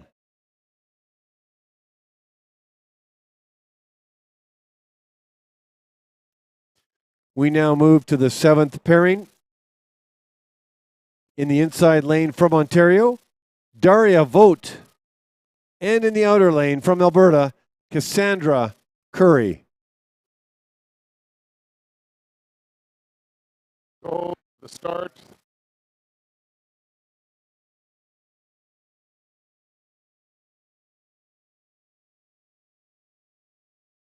Ready.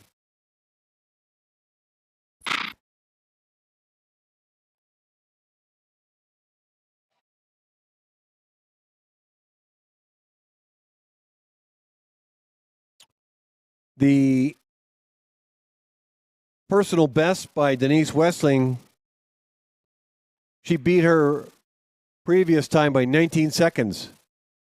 Congratulations, Denise. And Elise, of course. Daria Vogt. Cassandra Curry on the ice right now. Vogt with an opener of 23.17. Curry with 24.55.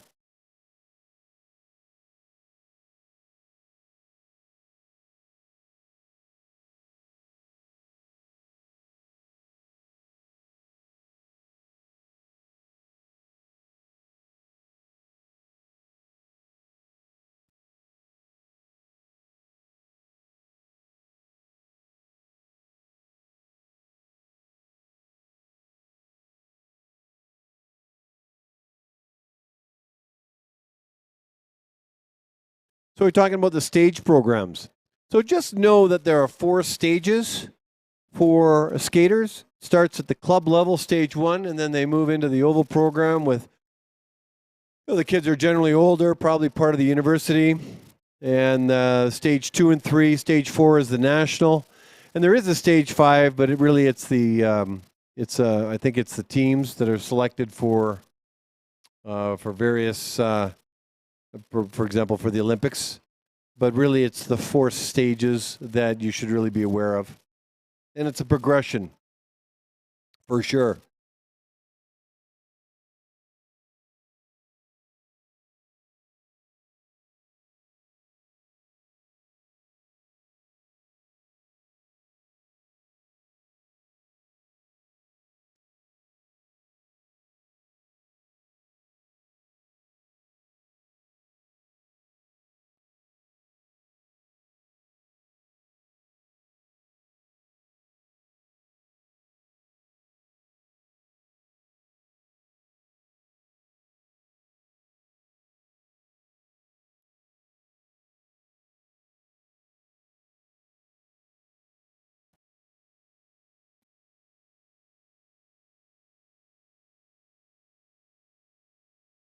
Daria Vogt, Cassandra Curry on the ice right now.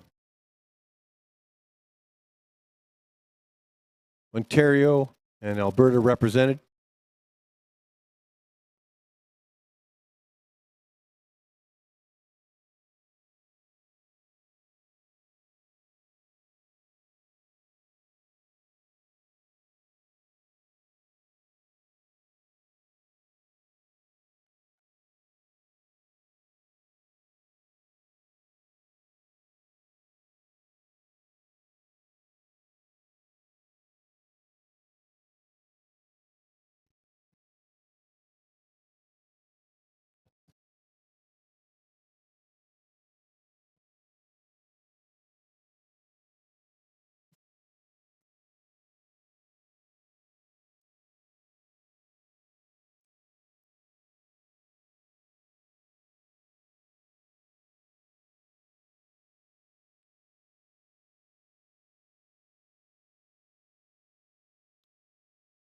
Daria Vogt's got about a 5-second, 6-second difference in lap time right now.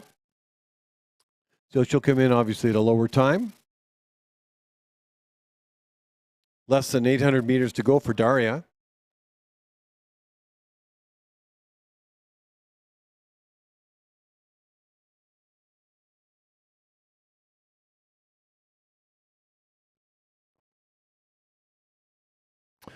And there's the bell lap for Daria.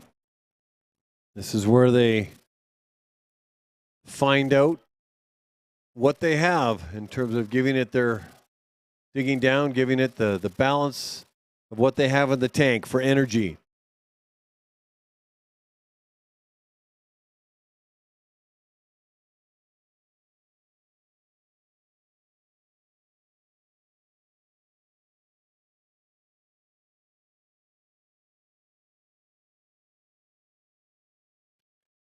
Bell lap for Cassandra Curry.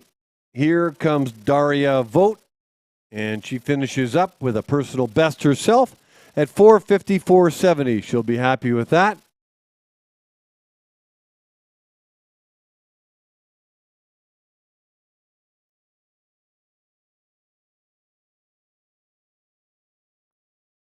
High fives all around for Daria Vogt from her coaches. Rounding the final corner is Cassandra Curry.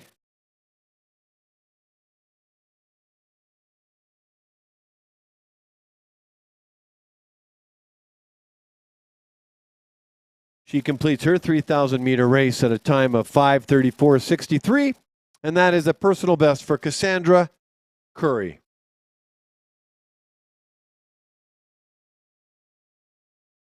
We now move to the second last pairing in the women's 3,000 meters in the inside lane from Alberta, Margaret Breedlove. And in the outer lane from Alberta as well, Kendra Hawkins. Go to the start.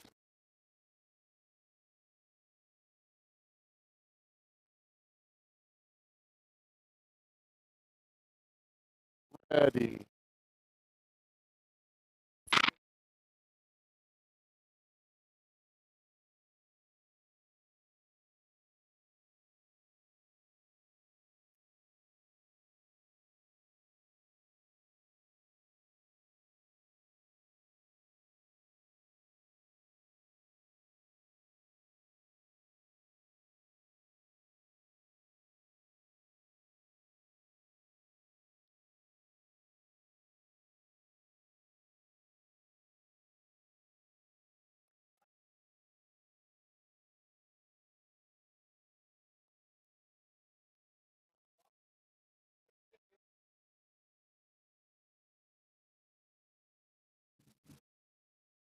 Breedlove's opener, 26.05. Hawkins, 25 on the nose.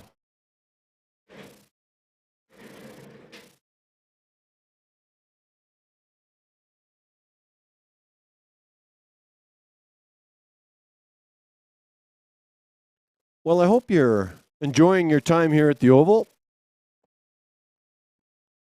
It's 8 minutes to 2 o'clock. That's on Saturday, October 22nd. This is the third major meet in Calgary at the long track level. They have time trials between meets. The next big one will be the Can-Am Invitational, and that starts third week in November. We'll be back for that if it all goes according to plan. I was giving shout outs, I think, to meet organizers, and I'd like to continue that.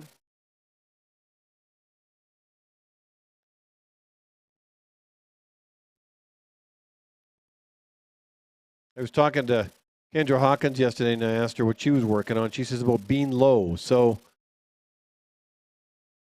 it'd be curious to know if she's accomplishing that, especially on a distance of this length.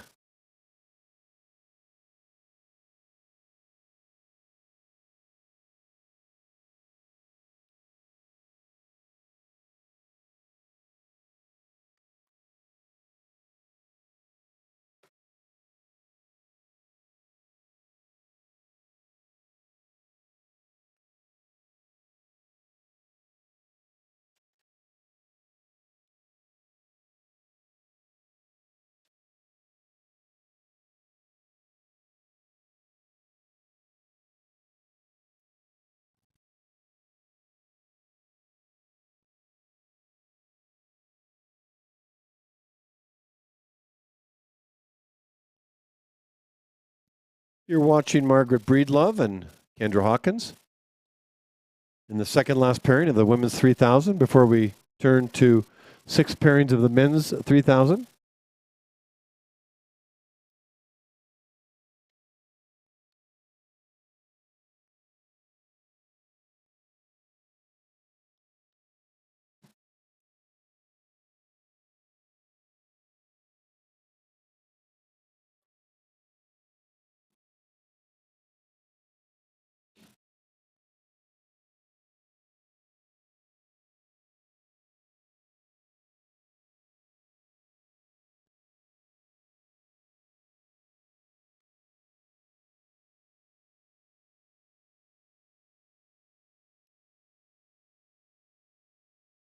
So back to some of the shout-outs. I was talking about those that are part of the organizing the event. Shout out to John Little, who assists with the IT. He's the IT specialist. Dustin Miller, who works with him, is lead in competition, which is his title.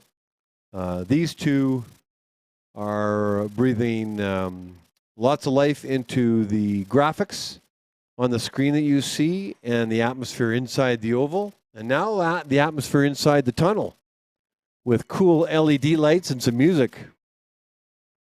Really trying to make this special for the kids. Bell lap has gone off for Margaret Breedlove and Kendra Hawkins. This is where they're digging deep. This is where it starts to hurt. More than they probably care to admit. Kendra Hawkins is rounding the final corner herself, and the last 100 meters for her. She's going to finish first.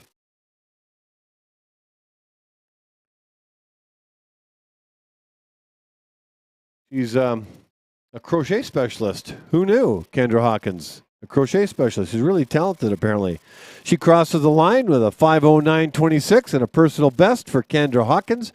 And Margaret Breedlove in at 5:19.16, 5:19.16 for a personal best as well. Margaret and Kendra, congratulations. We now go to the final pairing, the 9th in the 3,000-meter women race in the inside lane from Alberta, Tatiana Daflech. And in the outer lane from British Columbia, Talia Halperin. Go to the start.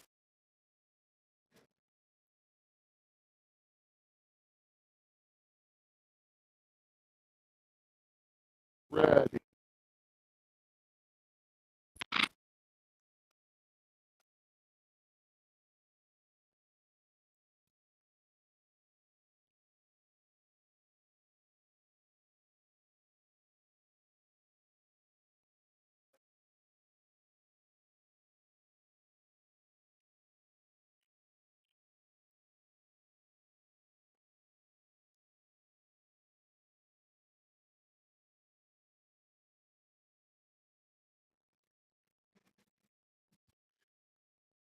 Tatiana's opening 200 meters is 23:03, and Talia Halperin at 25.49.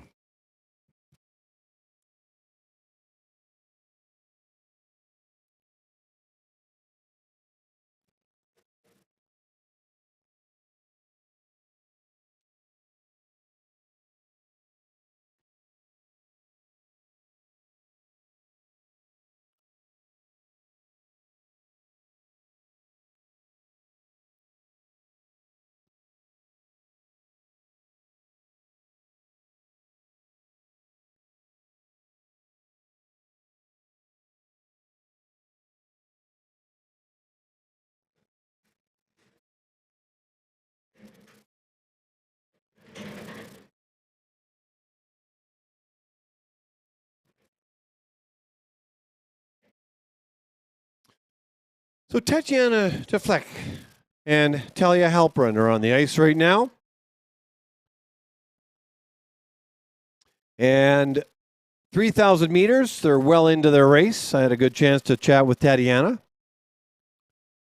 A nice young girl, chatting with her, born and raised in Calgary. She's been skating for now about 9 years. And her parents introduced her to the sport, but that would make sense because they're of Dutch descent, and those in the Netherlands, they love to skate.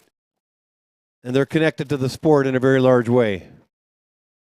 In talking with her, she talked about her favorite distances, 500 and the 1,000. So the 3,000 is quite far away from that. But if you want to get better at all those races, you want to learn how to race all distances. She would love to represent her province at the Canada Winter Games. So she's out to fulfill that. I asked her who she would like to give a shout out to, and she mentioned her parents. Her dad, Justin, if I got his name right. Her dad, Justin, and her mom, Wenshu. So Justin and Wenshu, that's from Tatiana. Your daughter wants to say hello and thank you for all the support that you've given her over the years. And when she's not speed skating, she has a tendency, she likes to read, or has read quite a bit in the past.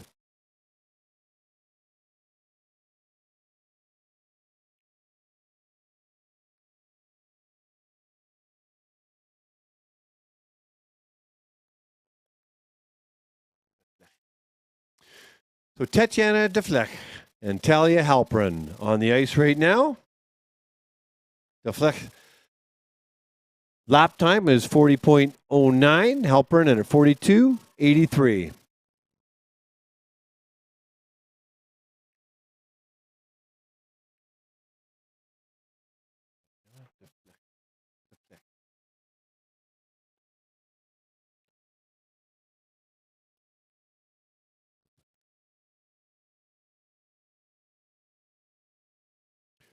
Nancy Goplin is coaching Talia Halpern from BC.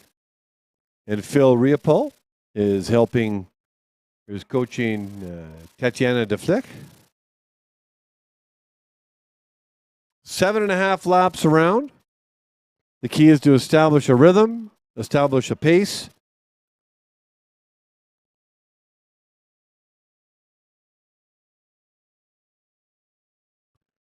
It'll be interesting to see how they do relative to their season's best, as well as, well, in some cases, some of these skaters don't have time, so their time is going to be a season's best and also a personal record. That probably will apply to Deflech and Halpern.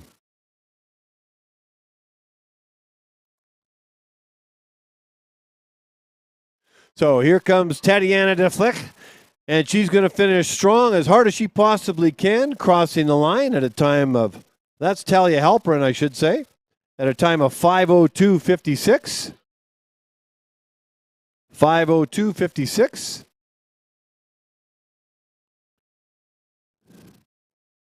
And an exhausted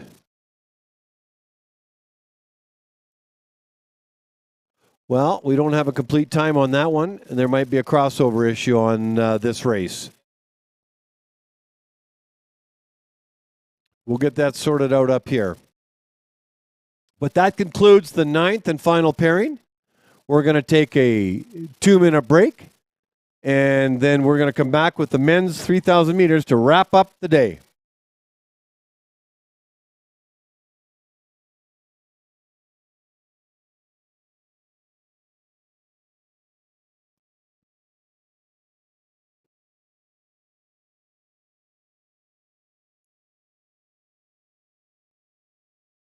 Any moment.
Tatiana.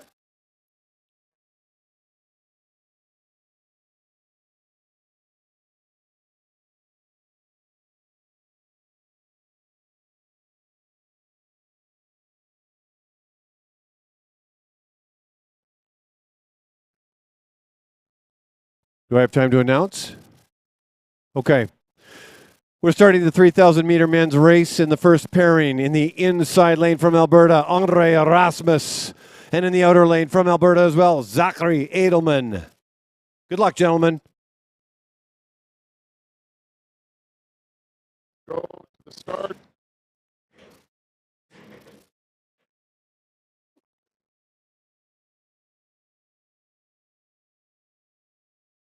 Ready.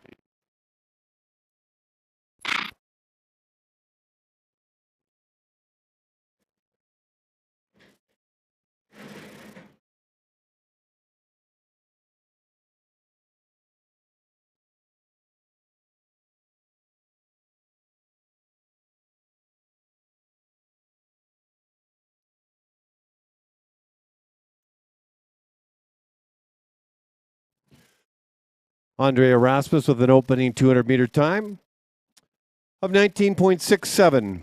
Zachary Edelman, 21.25. Now they settle in for their 7 laps of a race. Now let's go back to the previous race that was just finished in the women's, and let me give you what I understand to be correct. Tatiana Deflech finished her race at 5:02:56. Natalia Halperin, unfortunately, did not cross over on one of the lanes and won't have an official time. In fact, will be disqualified from that race. So Tatiana Deflech time is 5:02:56, and that's why it looked a little confusing on the time right at the end. Too bad for Talia, but a learning experience nonetheless. It happens to the best of them.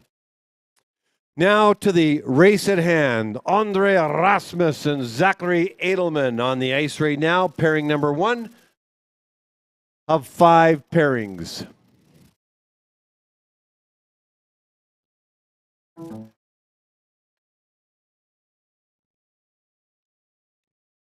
So today we raced the 1,000, the 3, and the 5.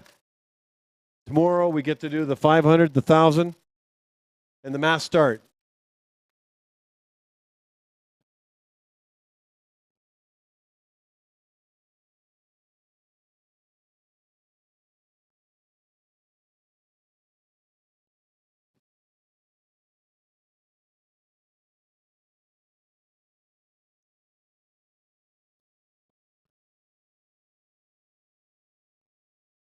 So what's happening on the ice? Andre Erasmus with a white armband. Zachary Edelman with the red armband. Both of these skaters like the shorter distances in terms of what they're favorites to race. However, they do know that they race all distances to learn and develop them as a skater. It's early in their careers. Edelman's from Lethbridge, Alberta. Erasmus is from Calgary. Both are coached by Phil Riopel. And you can see him down on the back stretch with Heather McLean. Long days for the coaches, especially for Phil and Mike. Phil looks like he probably has the most athletes out there, most skaters. So he's full on this weekend. Heather McLean, who's injured, is being one heck of a teammate and colleague and helping him out. She's from Winnipeg, you know. And I had good chats with Zachary Edelman and Andre Erasmus, and you know, their hopes and dreams about skating is very similar. I mean, near term, Zachary would like to make the Canada Winter Games. He's focused on the short track side of it, and Andre would like to one day wear the maple leaf for Canada and be an Olympian.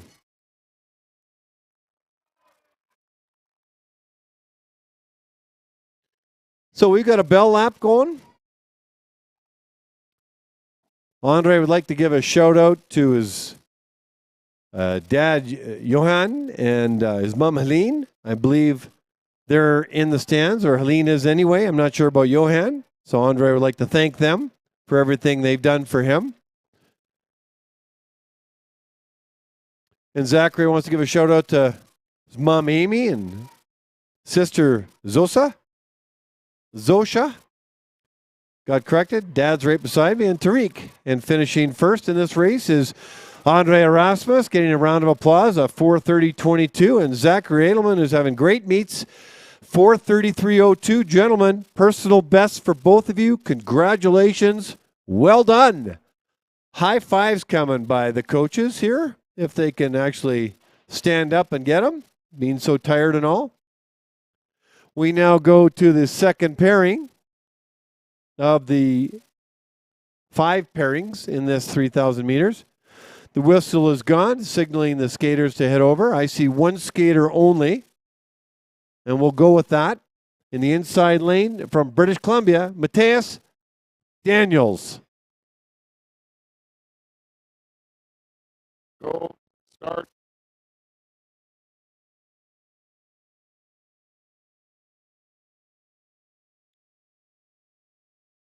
Ready.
Mateus Daniels on the line, unfortunately skating by himself. But that sometimes happens. And so it's all about, well, let's deal with the mental toughness behind this.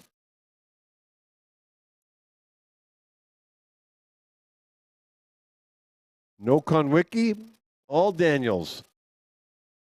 All eyes are on this young man on the ice right now.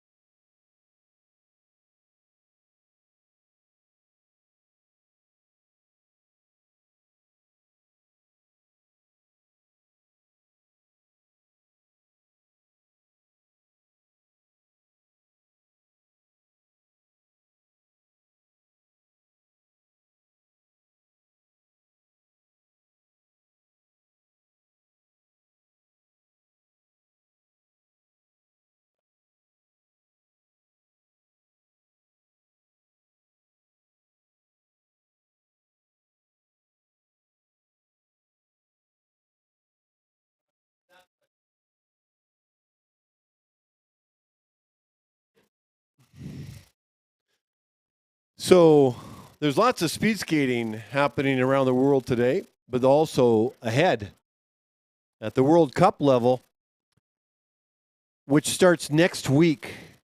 It'll be in Norway, Stavanger, Norway, followed by, I believe, in the Netherlands, Heerenveen. And then we've got, those are the November dates.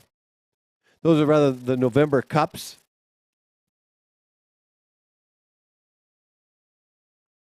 Well, let's go through this. So the second week in November, right around the Remembrance Day weekend, is in Norway, World Cup 1, where our Canadian team will be competing. And then Heerenveen, the second weekend, the 18th to the 20th. And then the second and third week of December in Calgary, World Cups 3 and 4. And then a break. And then off to Poland for World Cup 5 and 6. Back-to-back, middle of February. And then there might be something in Heerenveen after, but those are the 6 that we need to know about.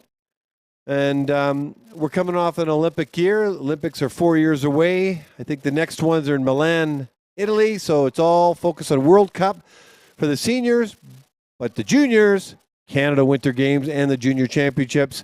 Mateus Daniels with a burst of speed at the end knocks out a personal best of 4:45.12. Exhausted young man, 4:45.12. Mr. Daniels, congratulations.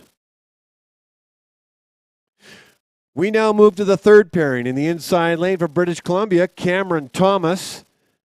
And in the outer lane from Alberta, Braden Kremenek.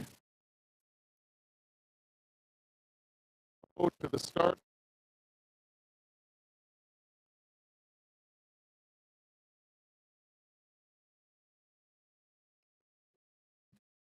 Ready.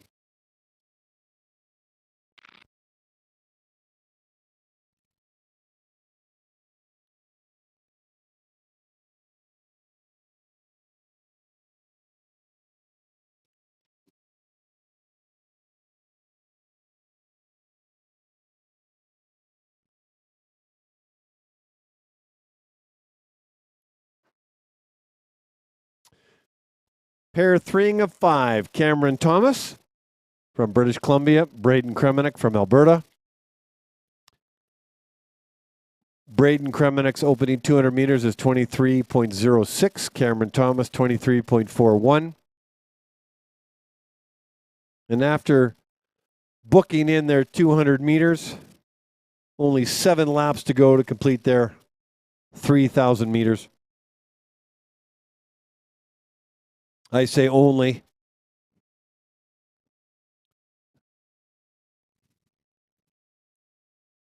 These kids love to speed skate. They love the challenges. The speed skating community is just a really nice community that cares about each other. A lot of shout outs are to the parents and fellow skaters. So Cameron Thomas, a little bit about him. He's from Kamloops, BC. A good friend of mine, or I'd say somebody I went to high school with, Dean Evison, played with the Kamloops Oilers and then played in the NHL. He now coaches for the Minnesota Wild in the NHL. Kamloops is noted for their hockey team and the ski slopes nearby. I guess it's one of the mountains. I forget Sunridge. I'm forgetting the name. But Cameron's been skating now for 14 years. Not sure how he actually stumbled onto the sport, but he did, and his favorite race is the 1,000 meters. He's coached by Phil Riopel. That's why you see him out there. And he just wants to get better. He just wants to get better. His parents, Bob and Linda, are in Kamloops right now. It's highly likely they're watching live, and if not, they can replay back. And a big shout out to you, Bob and Linda, from your son Cameron, who wants to thank you for everything that you have done for him over the years. So that's kind of nice of your son to do that.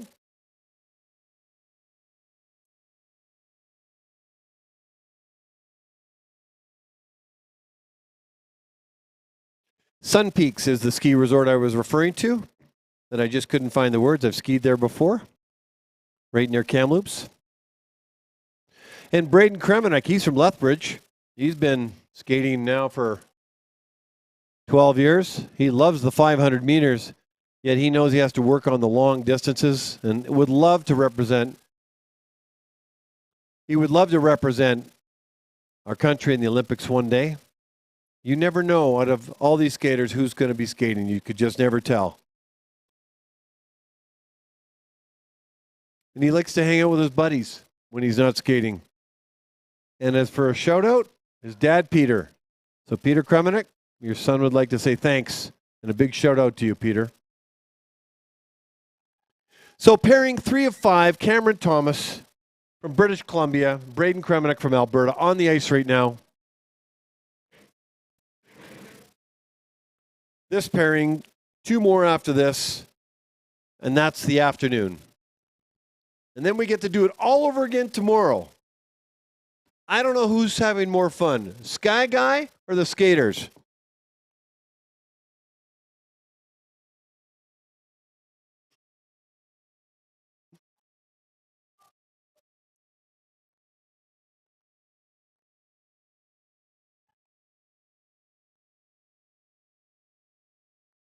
Almost a bit of a trip up there.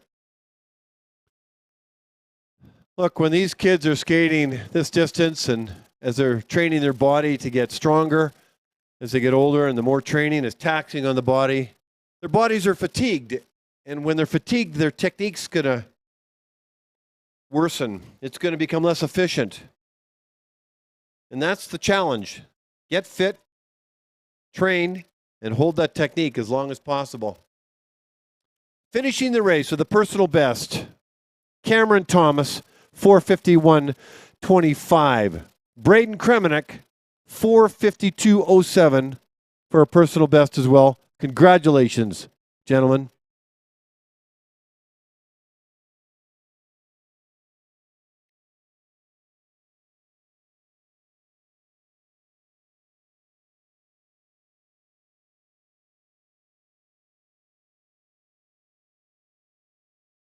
I can imagine how they're feeling right now. By the way, if you're a skater that hasn't yet got your picture taken, let's get it taken and get you on the web graphics. So in the inside lane from Alberta, Eric Angelozzi. And in the outer lane, also from Alberta, Abagone Ojusia. Go to the start.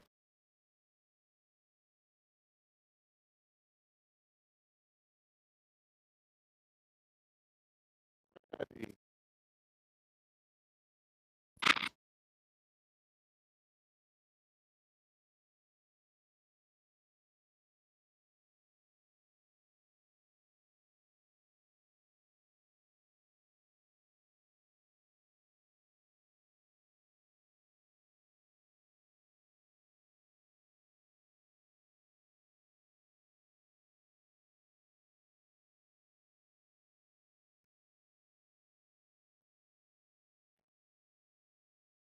Angeloni's opening 200 meters is 22.49. Ojusia, 25.3.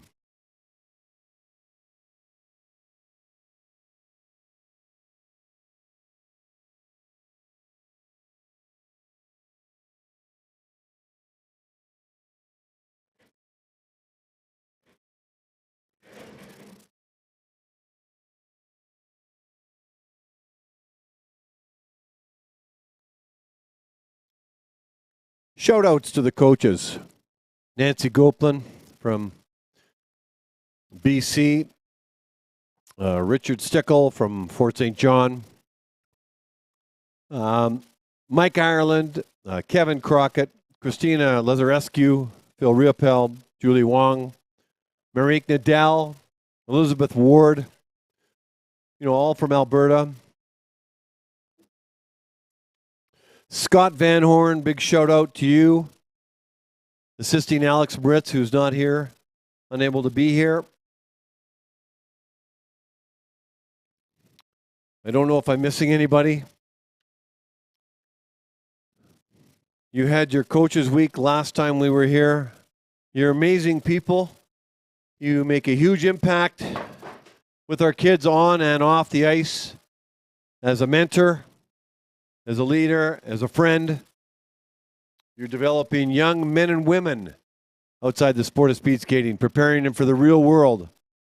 Speed skating is a stepping stone in that journey. So we really appreciate what you're doing. I even see Kirsten Hagen out there who's having a cup of coffee as a coach. Yet she's still full on in her competition. So thank you, coaches. And thank you, parents, for everything you're doing for your kids. Your kids are giving you a shout out, even if they aren't doing it verbally. You know what kids are like. They don't talk too much. I'll do it for them. Thanks, parents.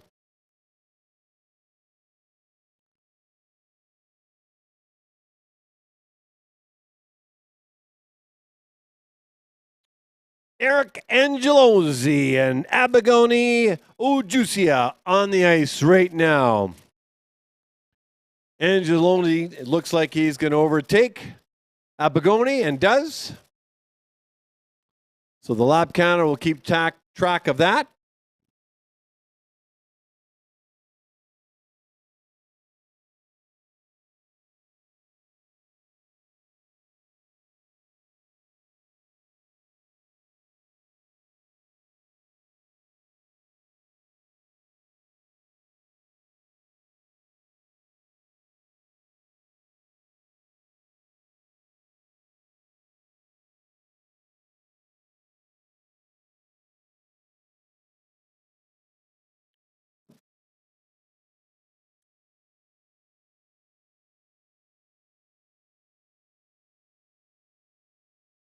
Eric Angelozzi, Abigoni Ojusia on the fourth pairing.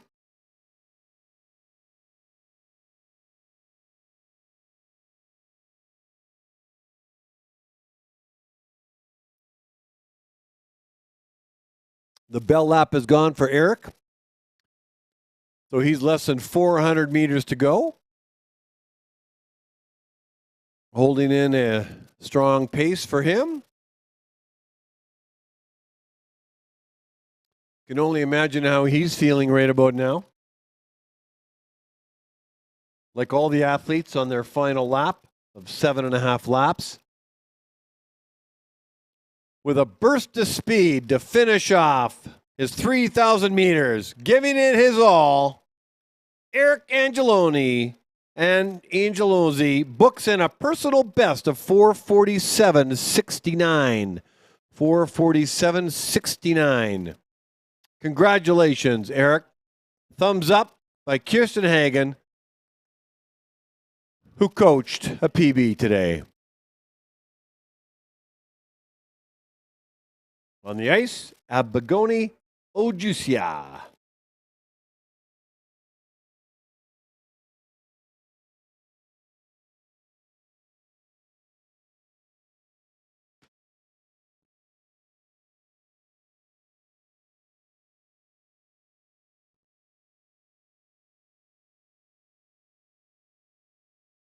Should get a bell lap here, and we do. Abigoni. My sense is this might be his first 3,000 meters. And he's feeling it. You can tell by his body language. A bit of a lactic acid buildup in his body as he gets coached by Julie Wang down the stretch. All skaters know what this feels like. I thankfully don't. But I only know what the skaters tell me, what they experience. Abigoni Ojusia, final corner. Out he comes with less than 100 meters to go. Probably feels like miles away to the finish line, but he's hanging on. Some encouragement. Every skater goes through this. Abigoni Ojusia will cross the line at a time of 6:38.37, and that'll be his personal best to best in future. Congratulations, Abigoni. The final pairing, one skater from Alberta, starting in the inside lane and finishing in the outer, James Wigglesworth. Go to the start.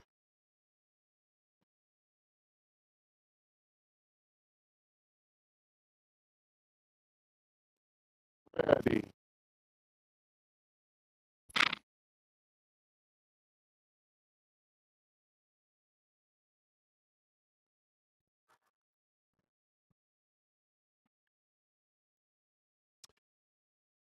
So the Olympics. This is an Olympic year. It's come and gone. The next Olympics will be in 2026. They'll be in Milan, Italy. But where will they be in 2030? We don't know. Salt Lake City, Sapporo, Japan, and Vancouver, BC have all put in bids. There might be more bids coming in, and they won't be making a decision until about this time next year. Makes sense to go back to the city that's hosted it because much of the infrastructure is in place.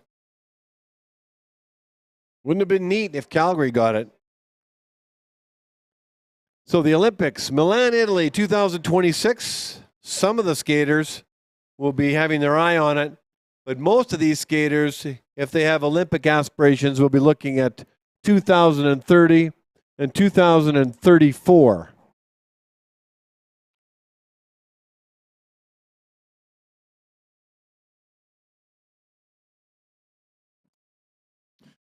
So, all by himself, James Wigglesworth from Alberta. 7.5 laps and 3,000 meters to wrap up the day. Tomorrow will be the 500 meter and the 1,000 and the mass start to finish off the Oktoberfest Classic, the third in a 4-meet series for points and bragging rights and trophy water bottles.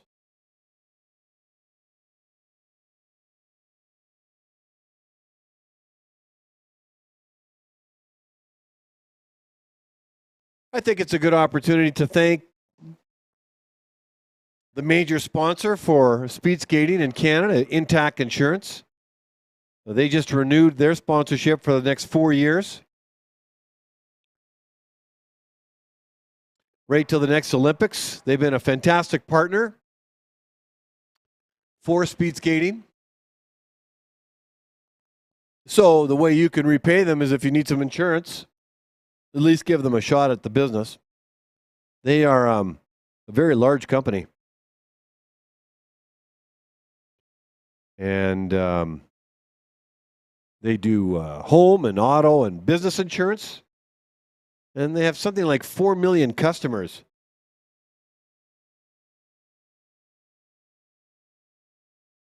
And it's a publicly traded company. So if you want to own shares in it. They're one of Canada's oldest companies. So Intact Insurance.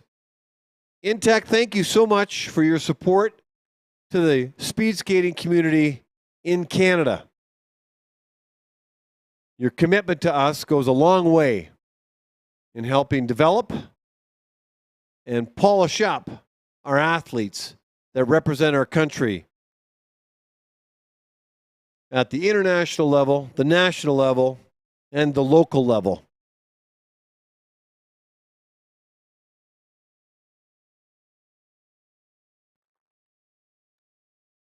"2,200 meters in, less than probably 600 meters to go.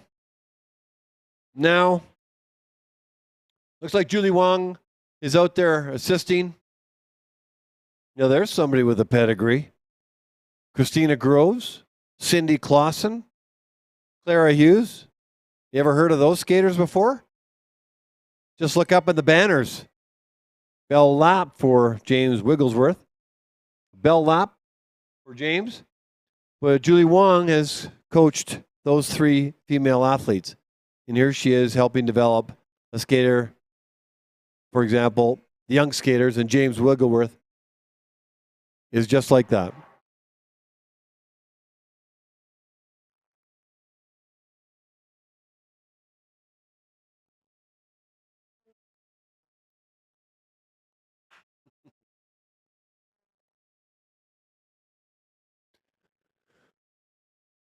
With a burst of speed at the end, James Wiggleworth crosses the line at 4:56.34. Hey, James, look up. You got a personal best. Well done. 4:56.34. Thumbs up from Julie Wang. Personal best. That's a hard race. Ladies and gentlemen, it's 2:36 Mountain Time in Calgary, Alberta, here at the Olympic Oval, where it's the fastest ice in the world. Day 2 of the Oktoberfest Classic has come to an end. I'll announce the award winners for the 3,000 and 5,000 tomorrow. And also the 500,000 and the mass start. So, exciting day tomorrow. We get to do it all over again. Day 3. Thanks for watching and listening here in the great city of Calgary, Alberta. Good night. God bless.